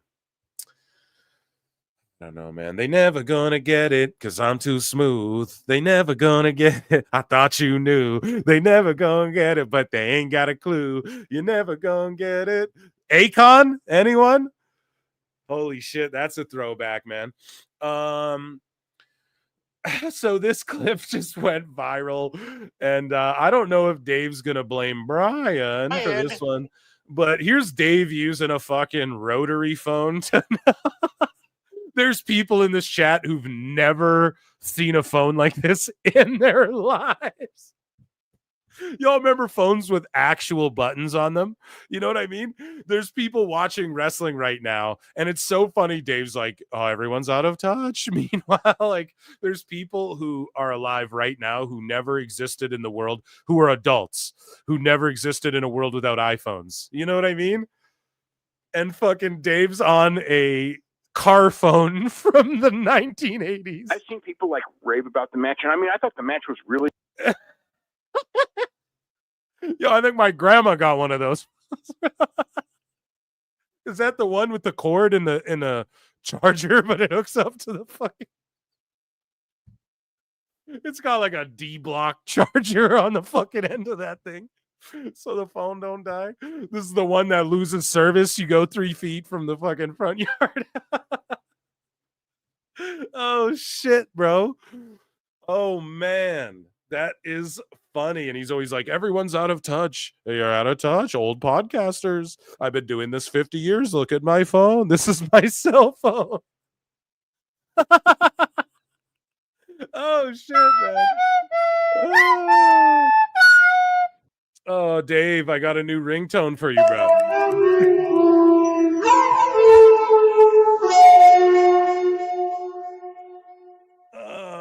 Man, so good. Look at this shit though. He's talking on like, what is this? Is there even a call directory on that thing, bro?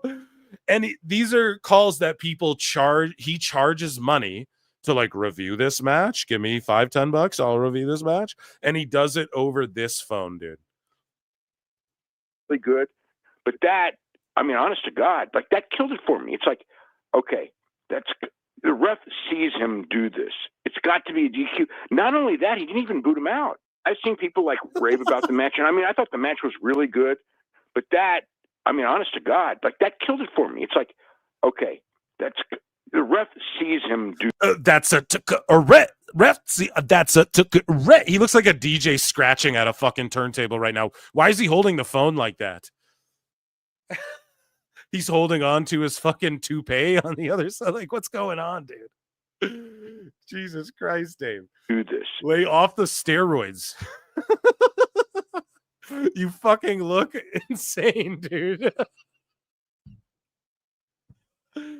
Oh, shit. It's got to be a DQ. Not only that, he didn't even boot him out. I've seen people like rave about the match, and I'm just one more time, Chad. I mean, I thought the match was really good, but that, I mean, honest to God, like that killed it for me. It's like, okay, that's the ref sees. It's like, okay, that's like, what you want? Like, look at him. He's holding the fucking earphone and turntable in. Him do this. It's got to be a DQ. Not only that, he didn't even boot him out. I've seen. Oh man, holy shit, man! That's one of the funniest things ever. I might need to save that one for research, dude. Oh shit, man. So Dolly the Sheep 1903 says, "Show me the view numbers." Say it, Dave. Show me the view numbers. And Meltzer goes, "All you need is 30,000 viewers between 18 to 49 for Max, and you're up from December. I don't know the numbers, but common sense would tell you it's a lot more than 30,000. How would it be? How does common sense tell you that? And then these fucking Mark Sickos repeat it to like average people. Okay. And you're sitting there going, what the fuck? And so Switchblade says 30K and 18 to 49 streaming on Max is well above 10% watching on Max when NFL only gets 10% watching on streaming on Sunday for their simulcast. Common sense would tell you that the ratio would be less for AEW than the NFL. Give me a logical reason why AEW would be higher than the NFL. He fucking can't. But I study Patrick Mahomes. I study the NFL. Cuervo and Patrick Mahomes.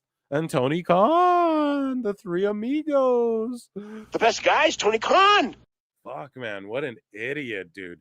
This is what I mean. He doesn't know what he's talking about. It's the grift is real on Dave's end. And then people get mad at you for questioning Dave, bro. And it's like, this is why. What makes you think they do NFL numbers? They don't. So Bischoff responds to this guy saying, like, Meltzer thinks he knows more than you. Last I know, he never worked in the business, let alone for Vern. Gagne is responding to, obviously, or referring to, rather. Eric Bischoff says he's a hack gossip rag writer who poses as legitimate journalism.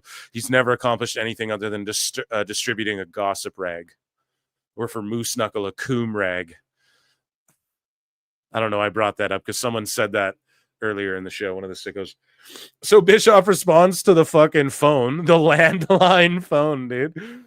And Bischoff goes, remember this image next time this clown refers to someone as being out of touch. The irony is too much fun. Now, I get it, though. People will respond because I've worked, too, at like, okay, let's say there's a radio station. They have phone-ins. They'll use a landline and shit. I get it. But it's just that Dave doesn't need to do that. And it just shows that, like, he's not this fucking... I don't know, man. It just proves the point. And like how the audio sounds coming across. Like you can't sound like you're phoning into your own show when people are fucking phoning into you and they sound clearer than you do and you sound like you're calling into your own show. No, Dave, get a cell phone, use a laptop, get a tablet. There's so many other ways.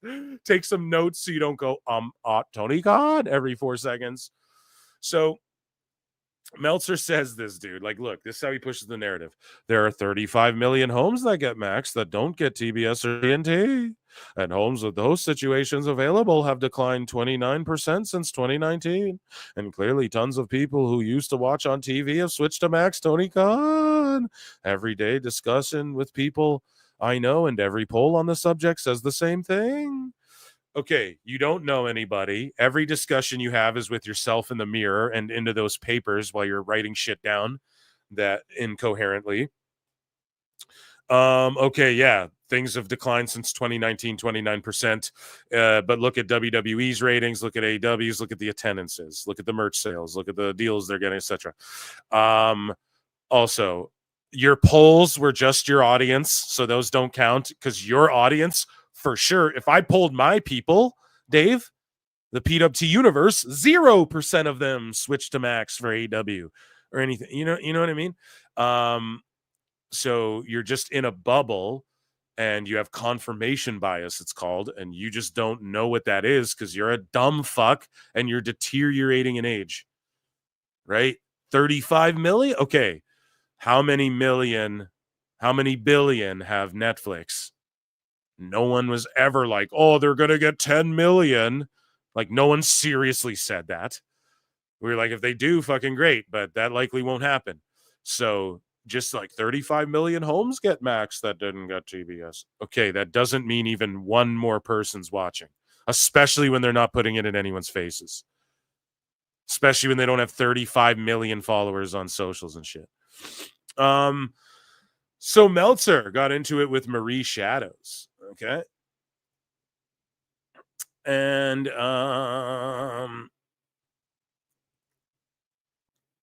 yeah, so I tweeted Meltzer is a bitch made because he'll argue with a woman and is constantly bashing them, but then runs and blocks when the flutes come playing. And Meltzer responds to Marie Shadows, where do we start with this actually? Because they start beefing and like he can't get her out of his brain because he was a dick to her in private emails that I know what was said in these emails, chat. It's not my place to tell anybody. Dave, do better. That's one thing I'll fucking throw out there, which Marie threw out there. So I love that she hit him with that because now I'm not here. A lot of people are like, Marie's a grifter and all this shit. Well, I'm not here to even fuck. I don't even know or care, give a fuck about that. And she's not grifting. She's just giving opinion shit. Like, she's a creator, bro, doing her thing. But and again, grift is like a small scam. Like, what is it? Are you trying to say she's misinformed? Then fucking say that. Don't call it grifting, But anyways, Marie, though, he brought her up on the message board. He's emailing her. He can't keep her name out of her mouth. And Dave was saying, like, I emailed her back and whatever. I think it's in the bookmarks. But she responded, said, you absolutely did not email me back after January 9th. Now remember that. Because later Meltzer goes, we'll read the email from the 8th.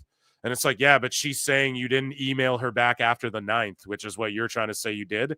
And then he just shut the fuck up. Because what else is he going to say? But anyways, she said, you absolutely did not email me back after the 9th. First time since we interact. And the info mentioned here wasn't in the email. You and I know that. You need to learn how to tell the truth. It'll save you, whatever. Because this is what Dave does too. And you notice it when he argues with Brian. So he'll argue with Brian and start inserting shit that him and Tony Khan text about. And even Brian famously had to point out, like, well, tell people that. Dave's like, well, I know that. And Brian's like, well, we don't. The people don't. You're just texting Tony about storylines and shit we don't know about. And then act like fucking we're dumb because you and Tony have this shit in your head that no one else knows. So he does this constantly. And so with Marie, he's doing the same thing. Like before, I have the other one bookmarked. We'll see it. But for some reason, it's out of order. But what essentially he was saying was like asserting rather that the shit that she was saying in her tweets here didn't line up with fucking, or was in the email portion. And she's just pointing out like, no, we didn't talk about this in email, Dave. You guys get what I'm getting at? And he always does this. Where's the evidence? His arguments with Brian, where he gets mad at him about, okay, Dave, you and Tony know shit. We don't know shit. That's like Dave. He's had an email exchange with her, and then he's lumping it together with like other shit that's going on publicly. And then he's like, oh, it's in these emails I told her. And she's like, that didn't happen. And then he just goes, whatever. The first time you sent me a report, I saw it and emailed right back very nicely, explaining. He keeps saying that too, very nicely. No, you were a dick. And that's why he keeps saying that, because he knows he's a dick and he's like projecting right now. And this is like sociopathy. I don't know. I'm not a psychologist, but I'll tell you this. I know what was said. So no, you weren't nice, And not that he was like, fucking dumb bitch, shut the fuck up. He wasn't like that either, but he's just being condescending Dave. Right. And if you think that's nice, Dave, then you don't know how you come across to other people. And that's a fucking social problem. And that's what we point out too. You have a social problem, dude. You don't know how you come across them. If this is all just oblivious to you, you have very bad social awareness and shit.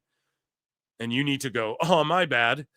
But anyways, He goes, I emailed very nicely explaining that he was in fact suspended, and NJPW people told me. It's been nice. It's been since been acknowledged everywhere. I'm so sorry you added that extra space, throwing me off. If you don't get your emails, it's been 7 weeks with Charlton gone, so you have had 7 weeks to apologize for claiming I made something up. See, they all want apologies, but they never apologize when you verifiably call these motherfuckers out. They just block you and ditch. That's all it is, dude. So Marie goes, you absolutely did not. Oh, yeah, you need to learn how to tell the truth. It'll save you. But you said I'm doing this for clout and you're done with this. So. And then Marie says, like, hi, show me the evidence or you do better reporting. NJPW has yet to say a word when they usually do. You have my email. And she just keeps pointing out, like, Dave, that's fine. But all I'm saying is that Chris Charlton and New Japan both never said shit. Right? So, yes, if you said he's lying and he's not, then okay, maybe you can fucking retract that, whatever. But I'm not here to defend even how Marie gets, she's a grown woman. Let her do her thing. It's just Dave's so bitch made for any of you fellas in the chat with flutes. He would never fucking give you that, but he just thinks he can like bully her or some shit, you know? That's what I don't like. But he goes, I can text or email almost any major power person anytime. Almost any major power person anytime. The power, Dave. Dave has the fucking power. The Superman. I can call Batman. I could call the Flash. Just watch. All the major powers. Macho Man and Hulk Hogan. All the mega powers too. Tony Khan. Holy shit. And he goes, I'm not helping book WWE either, even though I do discuss it with people in power all the time. Terry Taylor has no power, bro. Also, it has been acknowledged everywhere that Charlton is. So he just stooged there that he is just texting with people in power at AEW. And clearly his shitty influence of wrestling is rubbing off on them. And there you go. Like right fucking there. He's just stooging it all over the place. How could anyone take him seriously again? Right there. But he's too dumb to know that. Also, it has been acknowledged everywhere that, Charlton is suspended and, actually will be, returning in 2 weeks. I also emailed you that directly and told you it was confirmed by those in the company when you accused me of making that up. And the next day you just repeated the same stuff. Where did she repeat it, Dave? Where did she repeat it, Dave? On PWT? Holy shit. Hold on a second. Whoa. Where did she repeat it, Dave? Huh?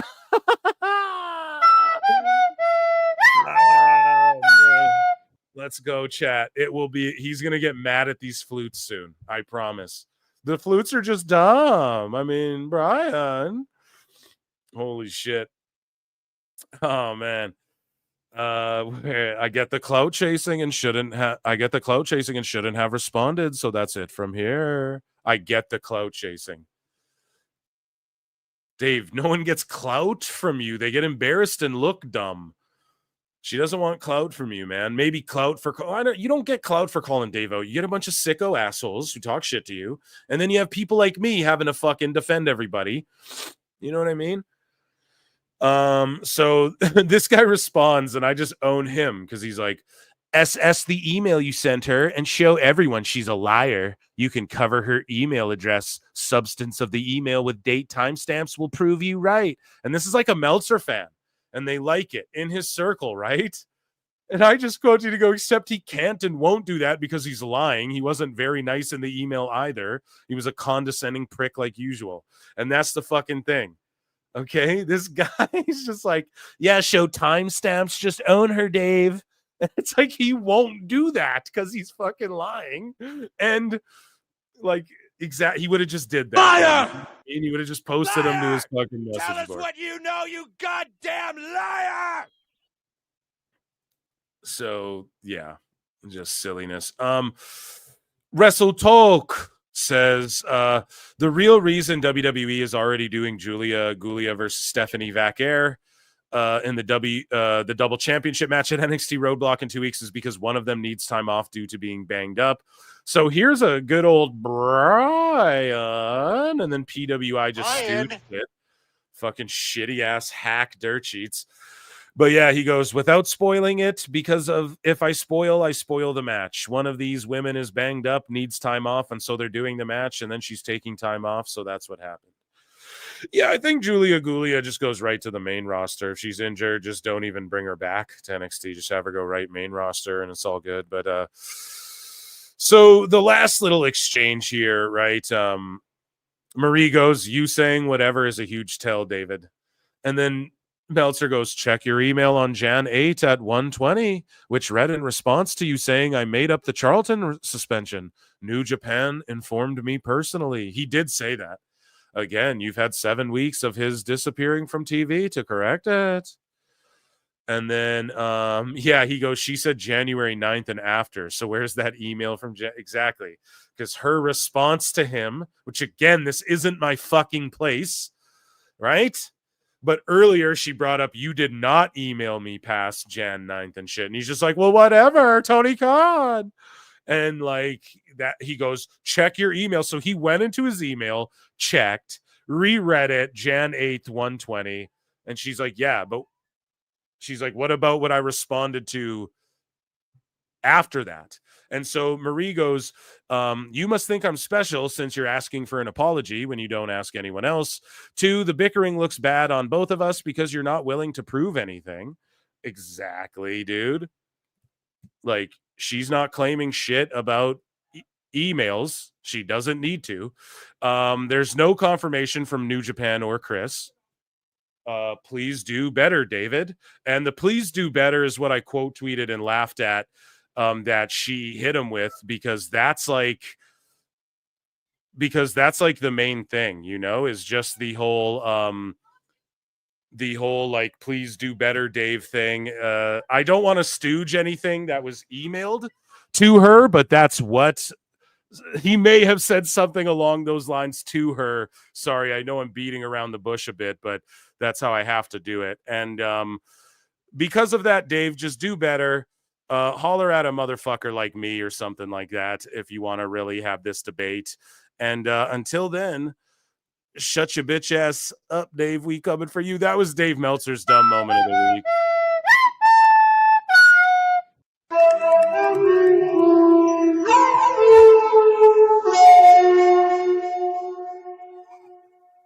Okay, ladies and gentlemen, I want to thank you all so much for being here. It was an amazing show. Hit that like, subscribe, whatever you got to do. I got to get the fuck out of here. I love you all. 4-hour show, Saturday night Elimination Chamber stream.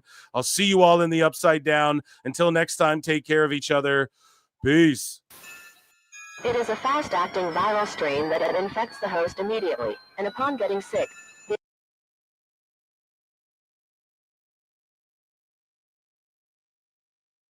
infected will become racked with coughs, sweat profusely, and start to get the shivers and chills.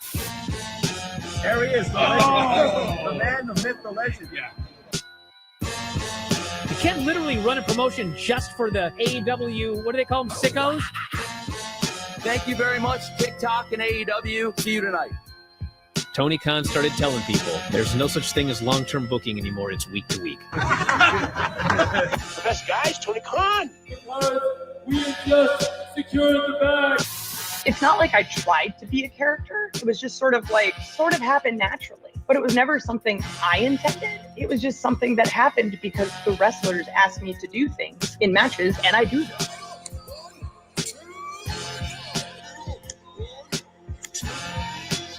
If you run a promotion just for the sickos, you're going to do 400,000 viewers eventually. Effing melts. You know that SmackDown actually went over and everything? Yeah. You know, what's the point? The point of SmackDown. What are you getting at here? That the DVRs didn't pick it up. Did they not pick it up? You know, mine didn't. Let's get into everybody's favorite moment, and it is called Dave Meltzer's Dumb Moment of the Week. What would you like to listen to in your ears? I'd like to hear the flute. Well, if you'd like to flaunt your flute, then we can find you a flautist.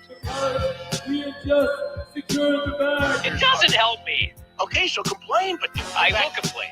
Let me out of my misery. And when I heard that, I was like, what? Thank you, fuck you, bye. Boom.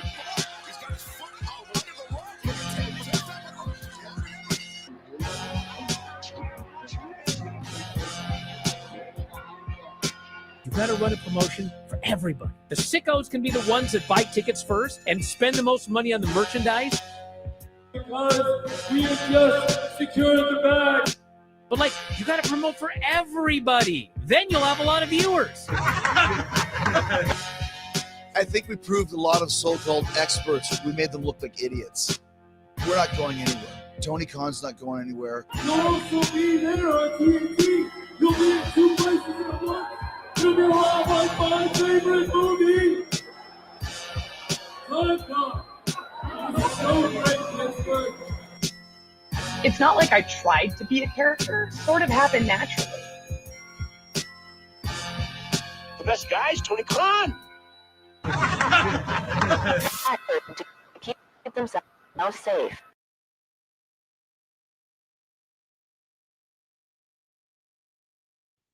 Sunday, Monday, Tuesday, Wednesday, Thursday, Thursday, Friday, Saturday, Sunday comes again. Sunday, Monday, Tuesday, Wednesday, Thursday, Thursday, Friday, Saturday, Sunday comes again. 綺麗な空気。体には細長が気持ちいいんです。日立のビッグフロー、ウェルネス。What do we got? Super Day, Pro Wrestle Clips. Tony Khan has Camille and Megan Baines sitting at home being paid since 2023 for nothing. Come on now. It's not going to be the pod calling some kettle black on that one. Truth is the truth. Becker was more over than Moné. Yes. I'm sorry. I'm reading slow. Becker was more over than Moné and is going to the big times. Absolutely. And I said that. I think I covered that show. In fact, I know we did. And I pointed out, I'm going to go back and listen to my own comments. But I did make a mental note. And I think I did point out that I thought she looked really good because I had never seen her before. And now that you pointed out, I don't want to say she looked better than Mercedes, but I think the expectation was a little higher for Mercedes, obviously. And, perhaps Stephanie exceeded hers and perhaps Mercedes didn't. That's my take on it.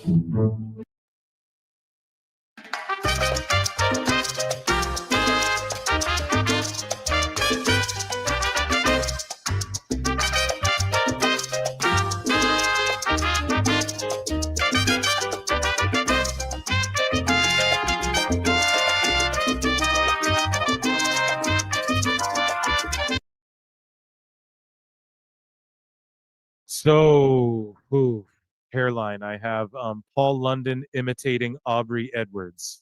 You want to watch that video? You want to watch that? It sounds funny. Like, I don't know. Those words strung together sound hilarious to me. So, let's get into this and see if it'll pop us or something. I popped us already. We're already popped. Okay, so here on X, formerly known as Twitter, still known as Twitter to many. We have Paul London imitating Aubrey Edwards, and he's here with James here. I don't know who that is. Rene Dupree, shout him out, and Ace Darling. That's a fucking throwback. Ace Darling. I think he did dark matches for like ECW and WWF back in the day, but never really made it. But shout out all you guys. Shout out Paul London. Here is Paul London imitating Aubrey Edwards. Shout out Cafe du Rene Dupree. Yeah, she was like, "You don't recognize me, do you?" Right. Or something. She's like, "I'm only one of the most famous referees in professional wrestling." And he was like, "Oh, I don't really watch WWF anymore. Like, I haven't watched it a long time." She's like, "WWE, please." I wrestle for I'm a referee for AEW. It's the newest shit. If you don't know it, then you need to go check it out. Oh no! Oh no! Oh no! And oh no! And then he was just like, yeah. She was like, oh my god! London just bodied her, bro. My word. Oh god! Quick little fucking Paul London story. Like fucking, at one of the gathering of the Juggalos, he tagged with Brian Kendrick, and during their entrance, they both smoked a joint to themselves. They both had a joint. You know what I'm saying? And they smoked those daddies all the way down during their entrance. Let me tell you, bro, this was like an 8-minute entrance. You just don't you don't smoke a whole joint by yourself. Wait. And like fucking dog, listen. London starts climbing up one of the rafters, and it's like he gets halfway up and just sits there, like Jericho doing the cans. He's up there just smoking the joint and whatnot. Yeah, Paul London's good shit, bro. I can't believe he did the horse. Dude, I can't believe he went that fucking hard, and everyone popped. Oh god. Everyone's thinking it. Again, I don't watch Cafe Du Rene, but I watch when like they interviewed Rob Van Dam and certain people. Like I'll pop on, but I don't really actually know what they think of AEW in general. But it's hilarious. He just went that fucking. Well, most of all, Paul London ain't looking for a fucking job. You know, we confirmed. Can you give me a beat? Sight, subliminal, lyrical, rap megastar, cynical. Here's Johnny Cornette Lamar, Jungle